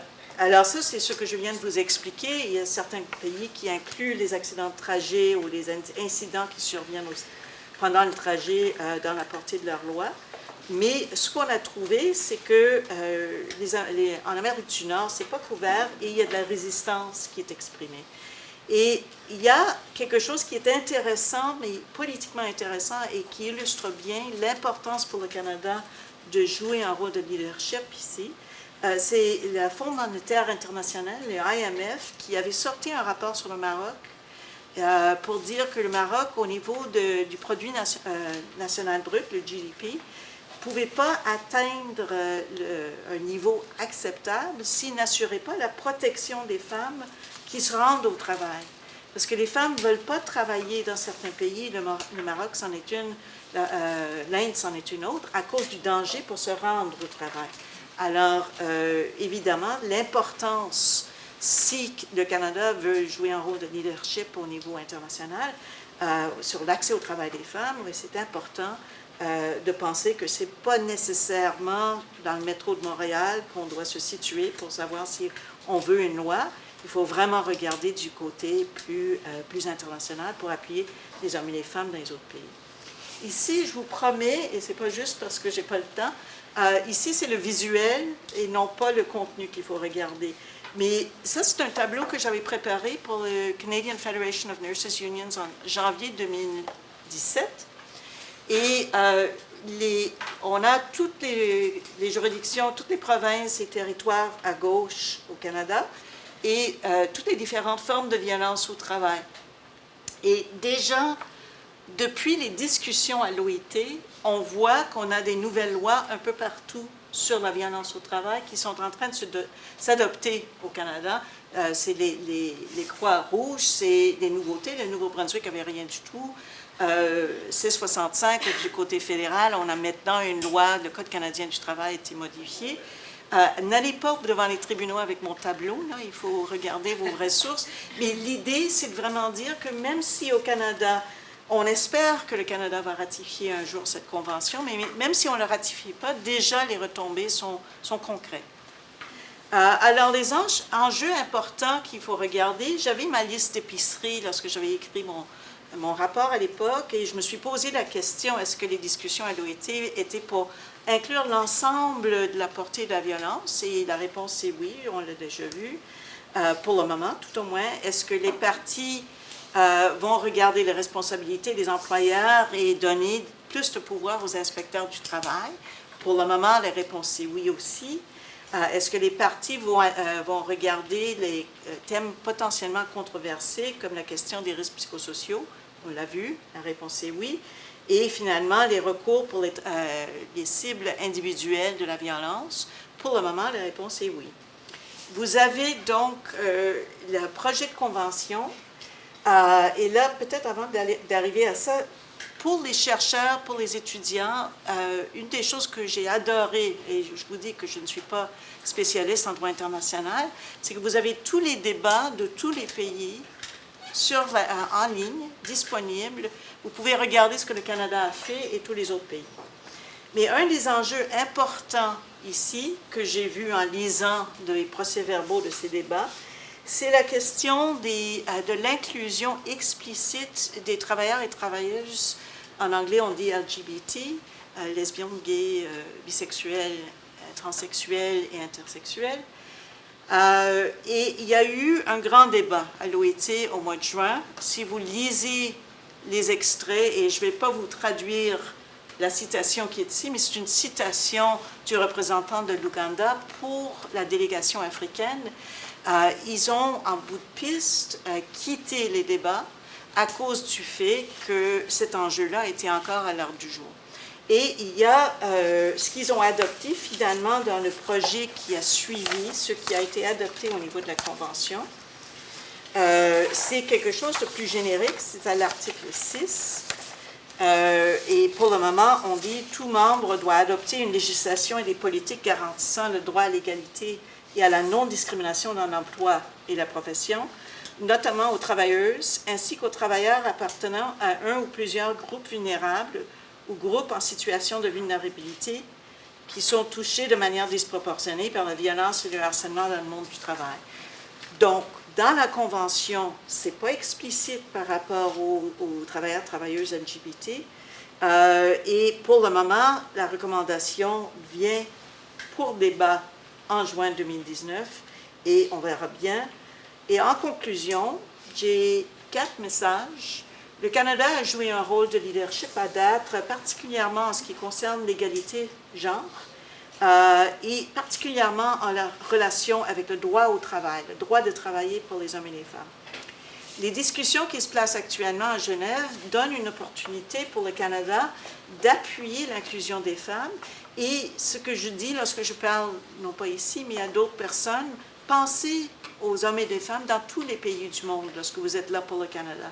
Que ce soit du côté syndical, patronal ou pour le gouvernement du Canada, c'est pas juste par rapport aux citoyens et travailleuses, travailleurs canadiens. La plupart des engagements que le Canada devrait prendre sont déjà rencontrés.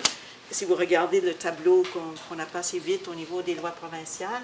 Et une dernière conclusion, c'est que l'OIT, les conventions et recommandations peuvent avoir des répercussions en droit interne, même s'ils ne sont pas ratifiés. Mais j'ose espérer que cette convention-là va être adoptée telle qu'elle est pour le moment proposée et qu'elle va être ratifiée pour le Canada. Et je vous invite à suivre les débats. La semaine dernière, Eden Blackett nous a parlé de l'architecture de l'OIT, mais ça, c'est la photo de l'édifice de l'OIT maintenant. Alors, merci beaucoup.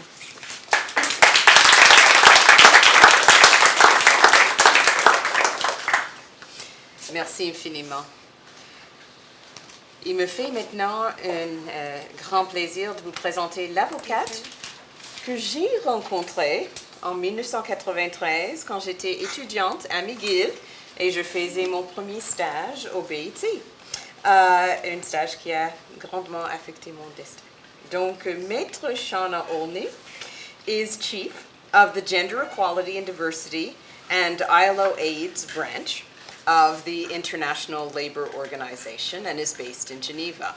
And her unit coordinates the ILO's Women at Work Centenary Initiative, launched with the aim of identifying innovative action to give a new impetus to the ILO's work to promote full and lasting gender equality and non-discrimination. Her branch also coordinates the ILO's program on HIV and AIDS in the world of work, as well as the Global Business and Disability Network. Ms. Olney studied law at the University of British Columbia and as a postgraduate at the University of Oxford with a focus on industrial relations and human rights. And she's been with the ILO since 1991, working in the areas of equality and non-discrimination, industrial relations, international labor standards, labor law reform, as well as freedom of association. Before that, she worked as a barrister and solicitor in Canada, specializing in industrial relations, labor law, and human rights, and also worked as a clerk at the Supreme Court of Canada. She was a deputy minister of the UN Secretary General's high-level panel on women's economic empowerment. She's authored and co-authored a number of publications on gender equality, non-discrimination, including Migrant Workers and the Right to Non-Discrimination and Equality in a splendid volume that appeared by Oxford University Press entitled Migrants at Work, and in which both of our guests have papered. She also published Equal Pay, an Introductory Guide, an ILO publication, and the ILO Gender Equality and Trade Unions in Making Globalization Work for Women, a SUNY series praxis. And finally, Gender Equality, a Guide to Collective Bargaining from the ILO that has been widely used around the world and a precious resource. So, Maître Olney, welcome to McGill. It's a pleasure to have you here, even virtually from Vancouver, and we very much look forward to your comments. Thank you very much, Professor Blackett. First of all, thank you for the invitation to take part in what is really an innovative and thought-provoking seminar series, and it's wonderful to be a part of that.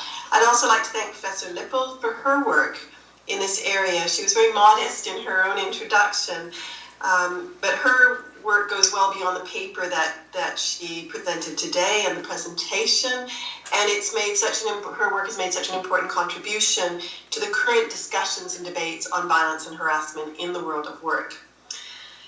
Talking about violence at work in the context of transnational futures of international labor law could not be more timely. As you've heard, we're approaching our ILO conference in June this year to discuss and hopefully adopt a new treaty or convention and recommendation on ending violence and harassment in the world of work.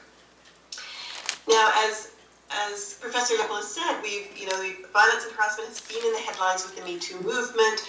We've also had Time's Up. We've had other movements that has really brought at least sexual harassment and sexual violence to the fore. It's shown people that these are not just random acts. These are not isolated incidents that happen just in some countries, but violence and harassment in the world of work. And when we look at these movements, they're really about work, what's happening at work. It's systemic, it's widespread, it goes across countries and sectors and affects a huge number of women. And it's become normalized. So, and Professor Lipple mentioned this as well. It's really tolerated and normalized in many occupations, in many countries. And now voices are being heard. People are standing up against that. And I think that's been a really important movement to give visibility to this issue. Now, even before the Me Too movement and all the publicity and all the headlines on these issues, the ILO constituents had already decided that this issue of violence and harassment in the world of work was something that was so important that it should be discussed in the context of a possible international treaty. Now, interestingly, the discussion of whether there would be a conference discussion, so the governing body or governing board, started talking about this in 2012. and it was put as a possible item for a conference agenda. And at that time, it really was about violence against women in the world of work. Now, there were some concerns that that wasn't broad enough, and Professor Lippel mentioned this as well, that really violence at work affects everybody. Now, it affects women and men differently, but it is something that can affect all workers, and for different reasons. So the next discussion was on violence against men and women in the world of work. So they wanted to broaden it up. So it wasn't just against women, it was women and men. Now there's been a whole evolution since 2012, including an expert group meeting, a tripartite expert group meeting in 2016. So right after the governing body decided that in 2018 we would have a conference discussion on violence against women and men in the world of work, the expert group had a discussion, and there was a lot of discussion about definitions, and Professor Lippel put up the present definition, which I think is quite an interesting one. And it talks about violence and harassment. Now, one of the things that comes out in Professor Lippel's paper is that there are so many different definitions in different countries, in different jurisdictions, trying to address the same types of behaviors. And what the definition tries to do here in the conference discussion, but also coming out of the expert meeting, was to acknowledge that there can be different ways to cover this variety of unacceptable behaviors and practices. And whether you call it violence, as they do in some countries, whether you call it harassment, it doesn't actually matter. What matters is that you cover that whole range of unacceptable behaviors and practices. So we saw that from 2012 to 2016, even in that short time when the governing body was discussing whether to put this on the agenda, there was a huge development in terms of research, legislation, innovative approaches that were being taken to try to address and come to terms with violence and harassment in the world of work. And it was being addressed from different angles. And again, Professor Lippel, you mentioned this, I think, very, very well. We see occupational safety and health. And it's very interesting when you talk to a lot of the occupational safety and health lawyers, it's only about occupational safety and health. If you talk to the labor law and discrimination lawyers, it's only about discrimination in the context of labor law. If you talk about the human rights lawyers, it's a different issue altogether.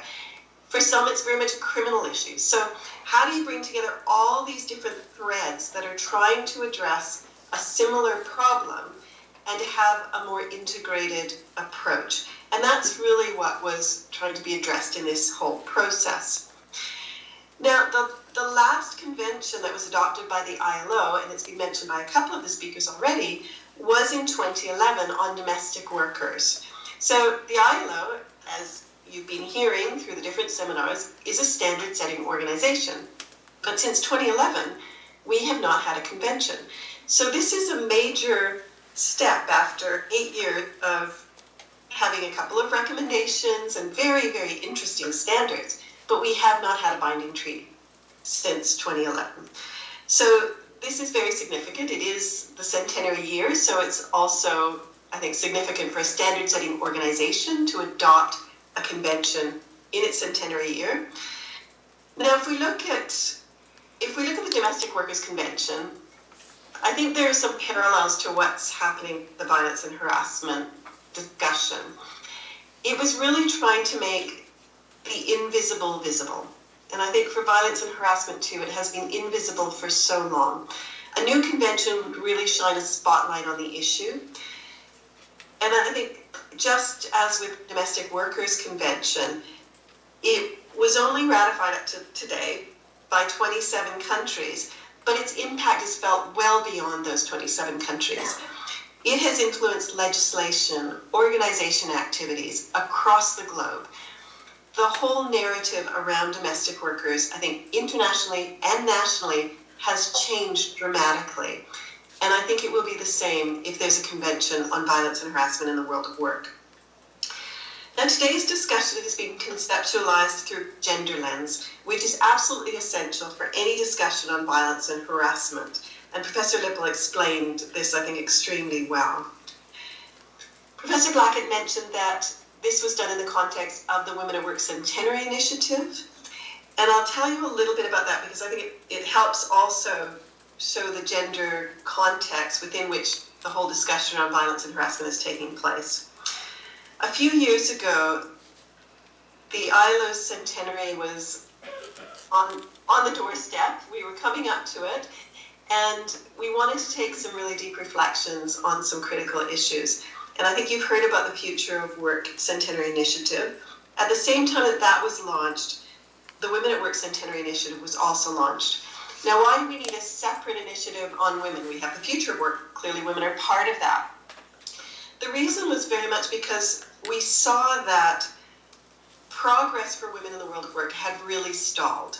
Now, there have been a lot of great developments, but if you looked at key labor market indicators, if you look at labor force participation, if you looked at employment to population ratio, if you looked at the gender pay gap, the gaps were closing very, very slowly and glacially is the word that was used, I think, in the Director General's report. So if you look at the employment gap between women and men over the last 20 years, it's closed by less than 1%. So progress has really stalled. So something has to happen. And the Director General really thought that there was a need to take a much closer look, a much deeper dive into some of these issues. So after a lot of discussions, dialogues, consultations, new research, new data, we identified across the region 3 main obstacles: care work, and that's come out, we'll come back to that in the context of violence and harassment, unequal pay, and violence and harassment. So these were areas where we really needed to take a much deeper dive, and they're very much linked. So as Professor Lippel had said, sectors that are disproportionately affected by violence and harassment are those involving care jobs, education, health, domestic work. These are also some of the most undervalued jobs. So you see the pay, care, violence nexus is a very strong one.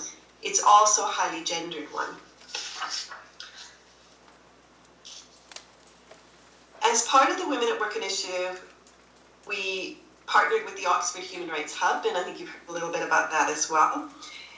And we had a conference on better future for women at work, and Professor Lippel presented this wonderful paper that I think you all have before you today at that conference.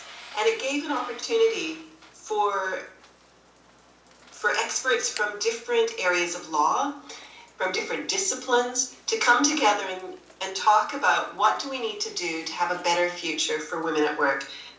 And addressing violence and harassment was, of course, absolutely key to that. Professor Lippel raises a number of key issues in her presentation, and I'd like to come back to some of them. She asks, will the discussions at the ILO include the full spectrum of occupational violence? And she concludes, at least based on the text we have now, that they will. And I think the definition is an important one, as I've mentioned earlier. It focuses on the impact of the range of behaviors and practices. So it doesn't use terms like bullying and mobbing and other issues like that. It talks about impact. And that way, whatever you call it, where some countries, sexual harassment will be considered violence. In others, it's a form of harassment. In some, it will be criminal. Some, it will be civil. So whatever you call it doesn't actually matter. What matters is that you look at the impact. So it's a range of behaviors and practices that aim at, result in, or likely to result in physical, psychological, sexual, or economic harm. Now that definition will still be under discussion, and I expect it will continue to be debated in the conference quite heavily. But the idea is not to take one definition from one country that's very specific, but to be able to cover the different approaches taken in different countries while maintaining that focus on the impact. So it can apply in many countries without them having to change their law, but still making sure there's adequate coverage. The other question she asked is, will the parties address prevention responsibilities of employers and the empowerment of inspectors? And yes, if the text as it comes out from the first discussion remains, that will be the case. But this again will be, no doubt, a heavily discussed issue when we get to the conference in June. Now, my favorite question that she asked was, will the parties address potentially controversial themes? Now, the issue of psychosocial risk factors, interestingly, so far seems to be overall accepted. So we'll see where that goes in June, but that hasn't yet been a major point of controversy. Recourse for individual targets as well, so far, has been a point that seems to be accepted. But there is an issue that I think will give rise to continual discussion, and that will be about the scope of the world of work. And Professor Lippel mentioned this in the context of commuting, and commuting in particular will be, no doubt, discussed. Again, the idea of using the world of work rather than the workplace is to go beyond the physical workplace and to take a much more forward-looking approach that takes into consideration the evolving nature of work. So above and beyond the commuting issue, there are a number of factors that are set out in terms of the scope of the world of work that really are trying to look forward and really looking at the future of work. The extent to which domestic violence should be regulated as a world of work issue will also be subject, I'm sure, to much discussion. Now, the link between domestic violence and work is one that is receiving much more attention. We see a lot more literature, research. We see cost analyses showing just the cost of domestic violence on productivity and the amount that's being lost by enterprises and by society because of domestic violence. So we're seeing legislation, we're seeing collective agreements that are now trying to address leave, making sure you have leave for domestic violence issues, and also providing a support system within the workplace. Because if people are suffering at home, a lot of them will go to the world of work. They'll go to their colleagues, they'll talk to them there. They will need to find support and they'll need to find access to information through the workplace. So it's this balance of saying the employer is not responsible for domestic violence, of course not, but there's a lot that can be done in the world of work to prevent and address it. And it's looking at that sphere of influence and what's reasonable in that context. And there will continue to be discussion about that. Now, the issue of listing groups that are disproportionately affected by violence and harassment in the world of work, which was also raised, is going to be the subject of discussion, no doubt about that. Now, while the focus has been on LGBTI workers, the issue is a much broader one, and I think it's important to put it in context. Some consider that lists, so if you're listing those who are more vulnerable to violence, if you list them, you risk excluding others. There's also a concern that to be included in a list, and we're hearing this from some of different groups, from different sectors, to be in a list of vulnerable groups is itself stigmatizing. So there are different aspects to this whole debate that I think will need to be examined. Now, it's true, there are some who do not want particular groups on the list. That's clear. But the issue is a much more complex one, I think, than that. And that will be discussed certainly in June. Now, one of the issues that was mentioned by Professor Lippel was whether protecting women from violence by prohibiting them from job sectors, occupations. Now, this is something that's actually addressed in the draft recommendation. Now, interesting, if you look at the provision that's there now, it's now paragraph 11. What happened was the list that was in the convention about the groups that were disproportionately affected by violence and harassment, or more likely to be subject to violence and harassment, which included LGBTI workers, included migrant workers, people living with HIV, people with disabilities, and others.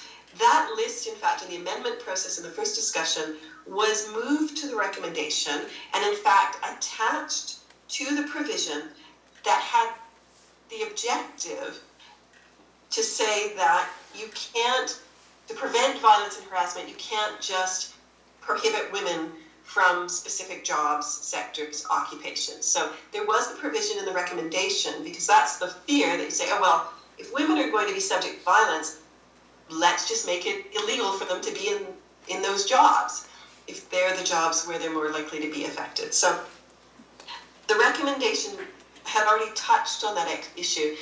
Now, in the amendment process, the list of, quote, vulnerable groups, which is a list from a human rights perspective I have some problems with, but that also talks about workers in situations of vulnerability. That got moved to this provision in the recommendation. Now, it was never discussed. It was moved and then the discussion was closed. So it will come back, but in the context of the recommendation so far. Now, there was a number of provisions in the recommendation that weren't discussed for lack of time. So that's going to be also a critical issue within the discussion in June, is to make sure that in the short period, the short 2-week period of the conference, we can get through all the provisions of the convention and the recommendation. So that issue may come back in force. Now, while there were a lot of controversial issues and issues that no doubt will continue to be discussed between now and the conference and during the conference, where there was clear consensus was that violence and harassment in the world of work is unacceptable and must be addressed. It is anathema to decent work. And during the first discussion, there was strong support for having an inclusive, integrated, and gender-responsive approach for the elimination of violence and harassment in the world of work. And just a last word on the influence, on the role of Canada. I think it's important to note that Canada actually chaired the conference committee in 2018. The vice chair of the workers group, so the spokesperson for the workers, was also from Canada. We expect that Canada will continue to have a strong role in the conference in June 2019 and have an important role in leading the committee to hopefully a successful conclusion, despite the range of difficult issues that need to be navigated in order to reach consensus. Thank you very much.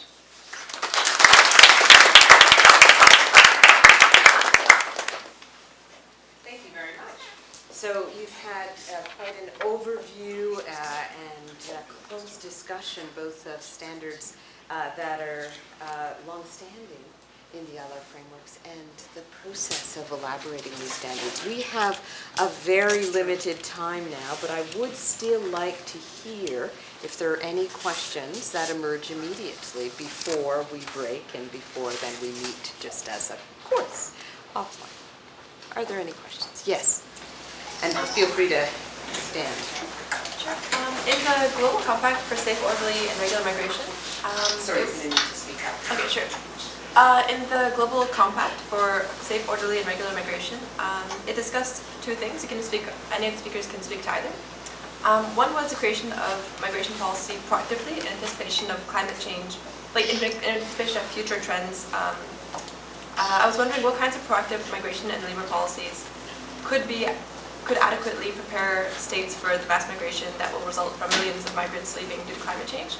Because it touched on it in the Global Compact, but I'm just wondering what kinds of actual policies could Canada, for example, implement to adequately prepare for climate change refugees. Great. Any other questions? And please speak as loudly as you can. Y a-t-il d'autres questions? Okay, so let's, yes? I have a question, but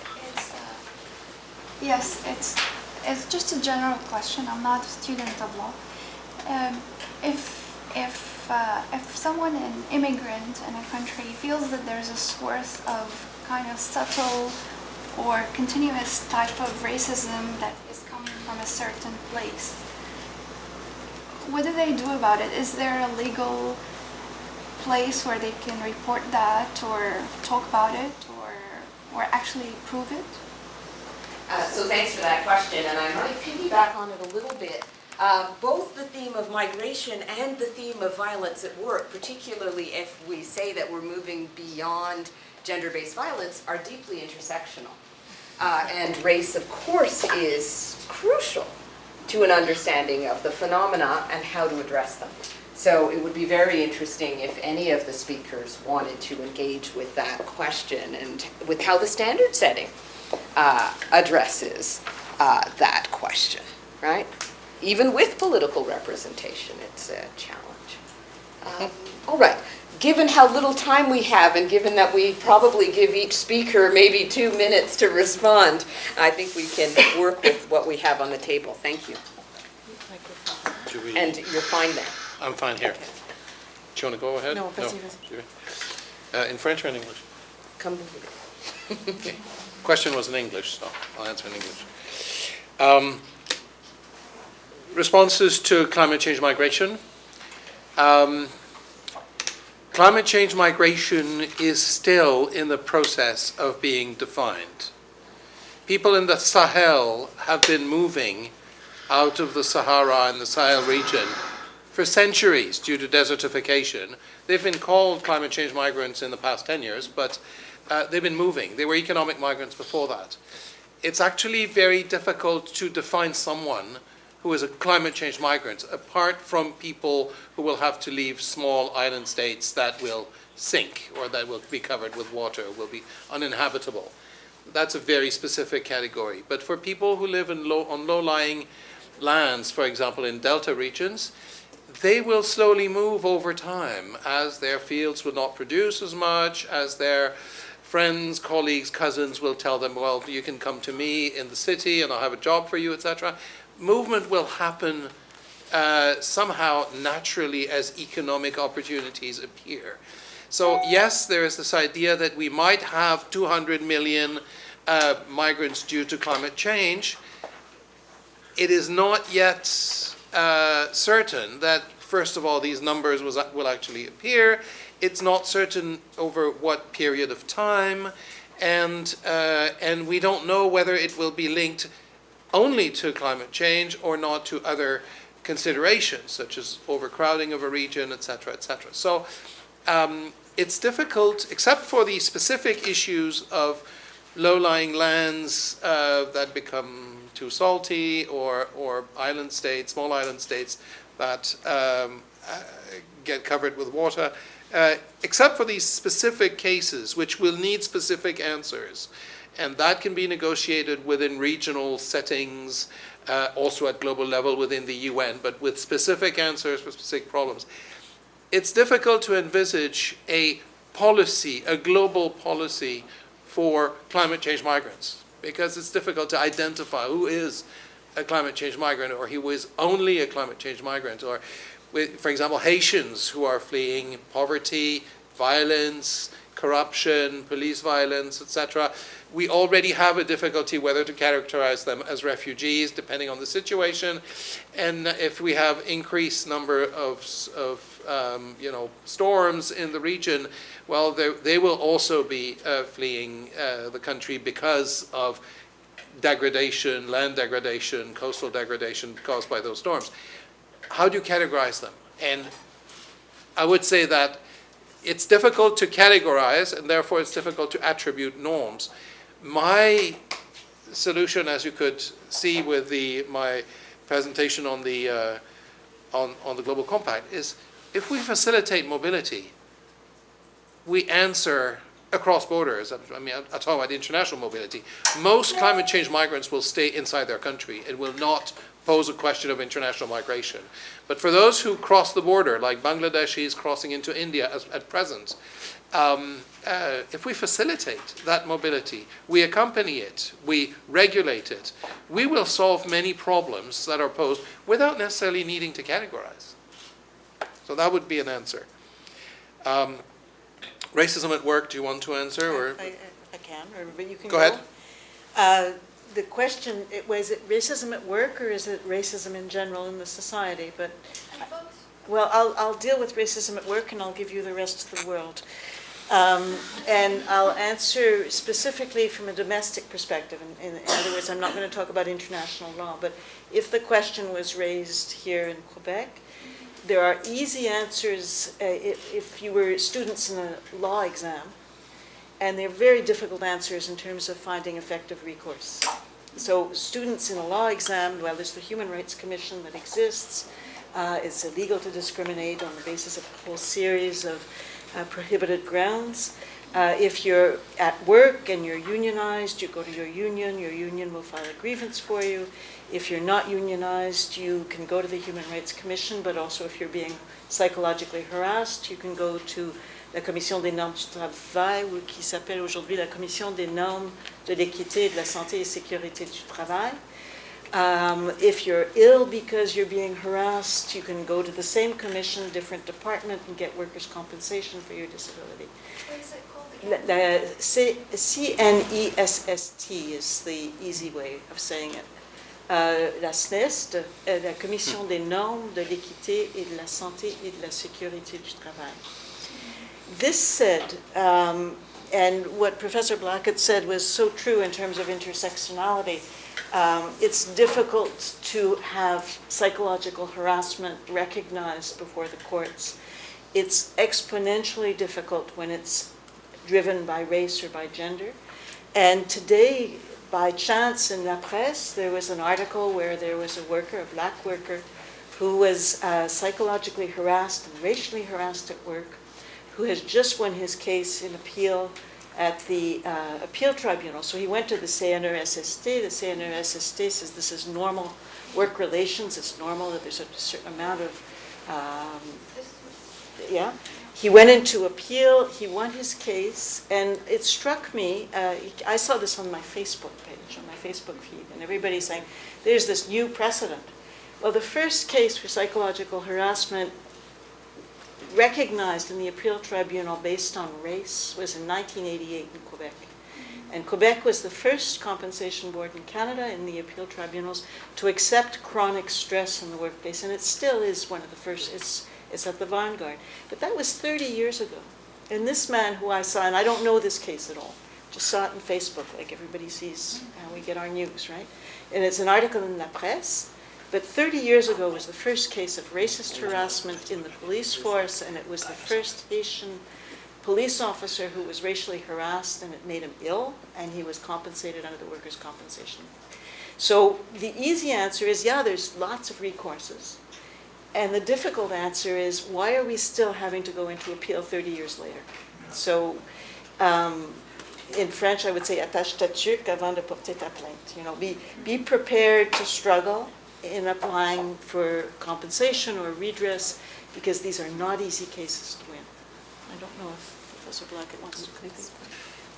And so I think this is a good place to stop, and I'm going to turn over very shortly to Emily Painter, but I would like to take this moment, and I realize that there's just never the right moment, but so many people have been so actively involved in getting us to the place where this course has happened in this form. And so I'd like to take this time to underscore the team effort that has started and that continues throughout this term, starting with academic and support staff, Associate Dean Brendan Rain's office, Nancy Zemmel and SAO, colleagues in communications and events, Lisanne Larose, Karel Michaud, Maria Marcheski, technologists and multimedia services, McGill, who we don't see but are keeping us live, IT support, Stuart McCombie and his team, Jerry Spataro and his team, several assistants who are always faceless but so crucial, Tina Groot, Michelle Sarrazin, building personnel, and student research assistants, Cassandra Wilson, Sydney Lang, Daniel Crespo, graduate research trainees, Liam McHugh, Russell, Pascal McDougall, teaching fellows, C. Chen, and our scientific coordinator, Emily Painter, who I thank for all of you from the bottom of my heart, and turn over now to Emily Painter, who will deliver her thanks, our thanks for the guest speakers. Alors, on fait oui, merci donc de toute l'équipe du laboratoire de recherche sur le droit du travail et le développement, de la Fondation Trudeau, ainsi que de la Faculté de droit de l'Université McGill. Je souhaite vous remercier de près et de loin à tous nos commentateurs et nos participants aujourd'hui d'avoir partagé avec nous vos réflexions profondes sur des sujets tellement d'actualité, donc la violence au travail ainsi que la migration des travailleurs également. Donc, en guise de reconnaissance, évidemment, bon, je vous prie d'accepter ces petits cadeaux de notre part. Merci. Oui. Merci. Et bon, une fois en anglais, hein? So, thank you to our speakers and commentators, both near and far, for really such an engaging conversation today on these two timely topics, labor migration and violence in the workplace. We thank you so immensely for having taken the time to participate in this course, and we look forward to hearing from your work in the future. Thank you.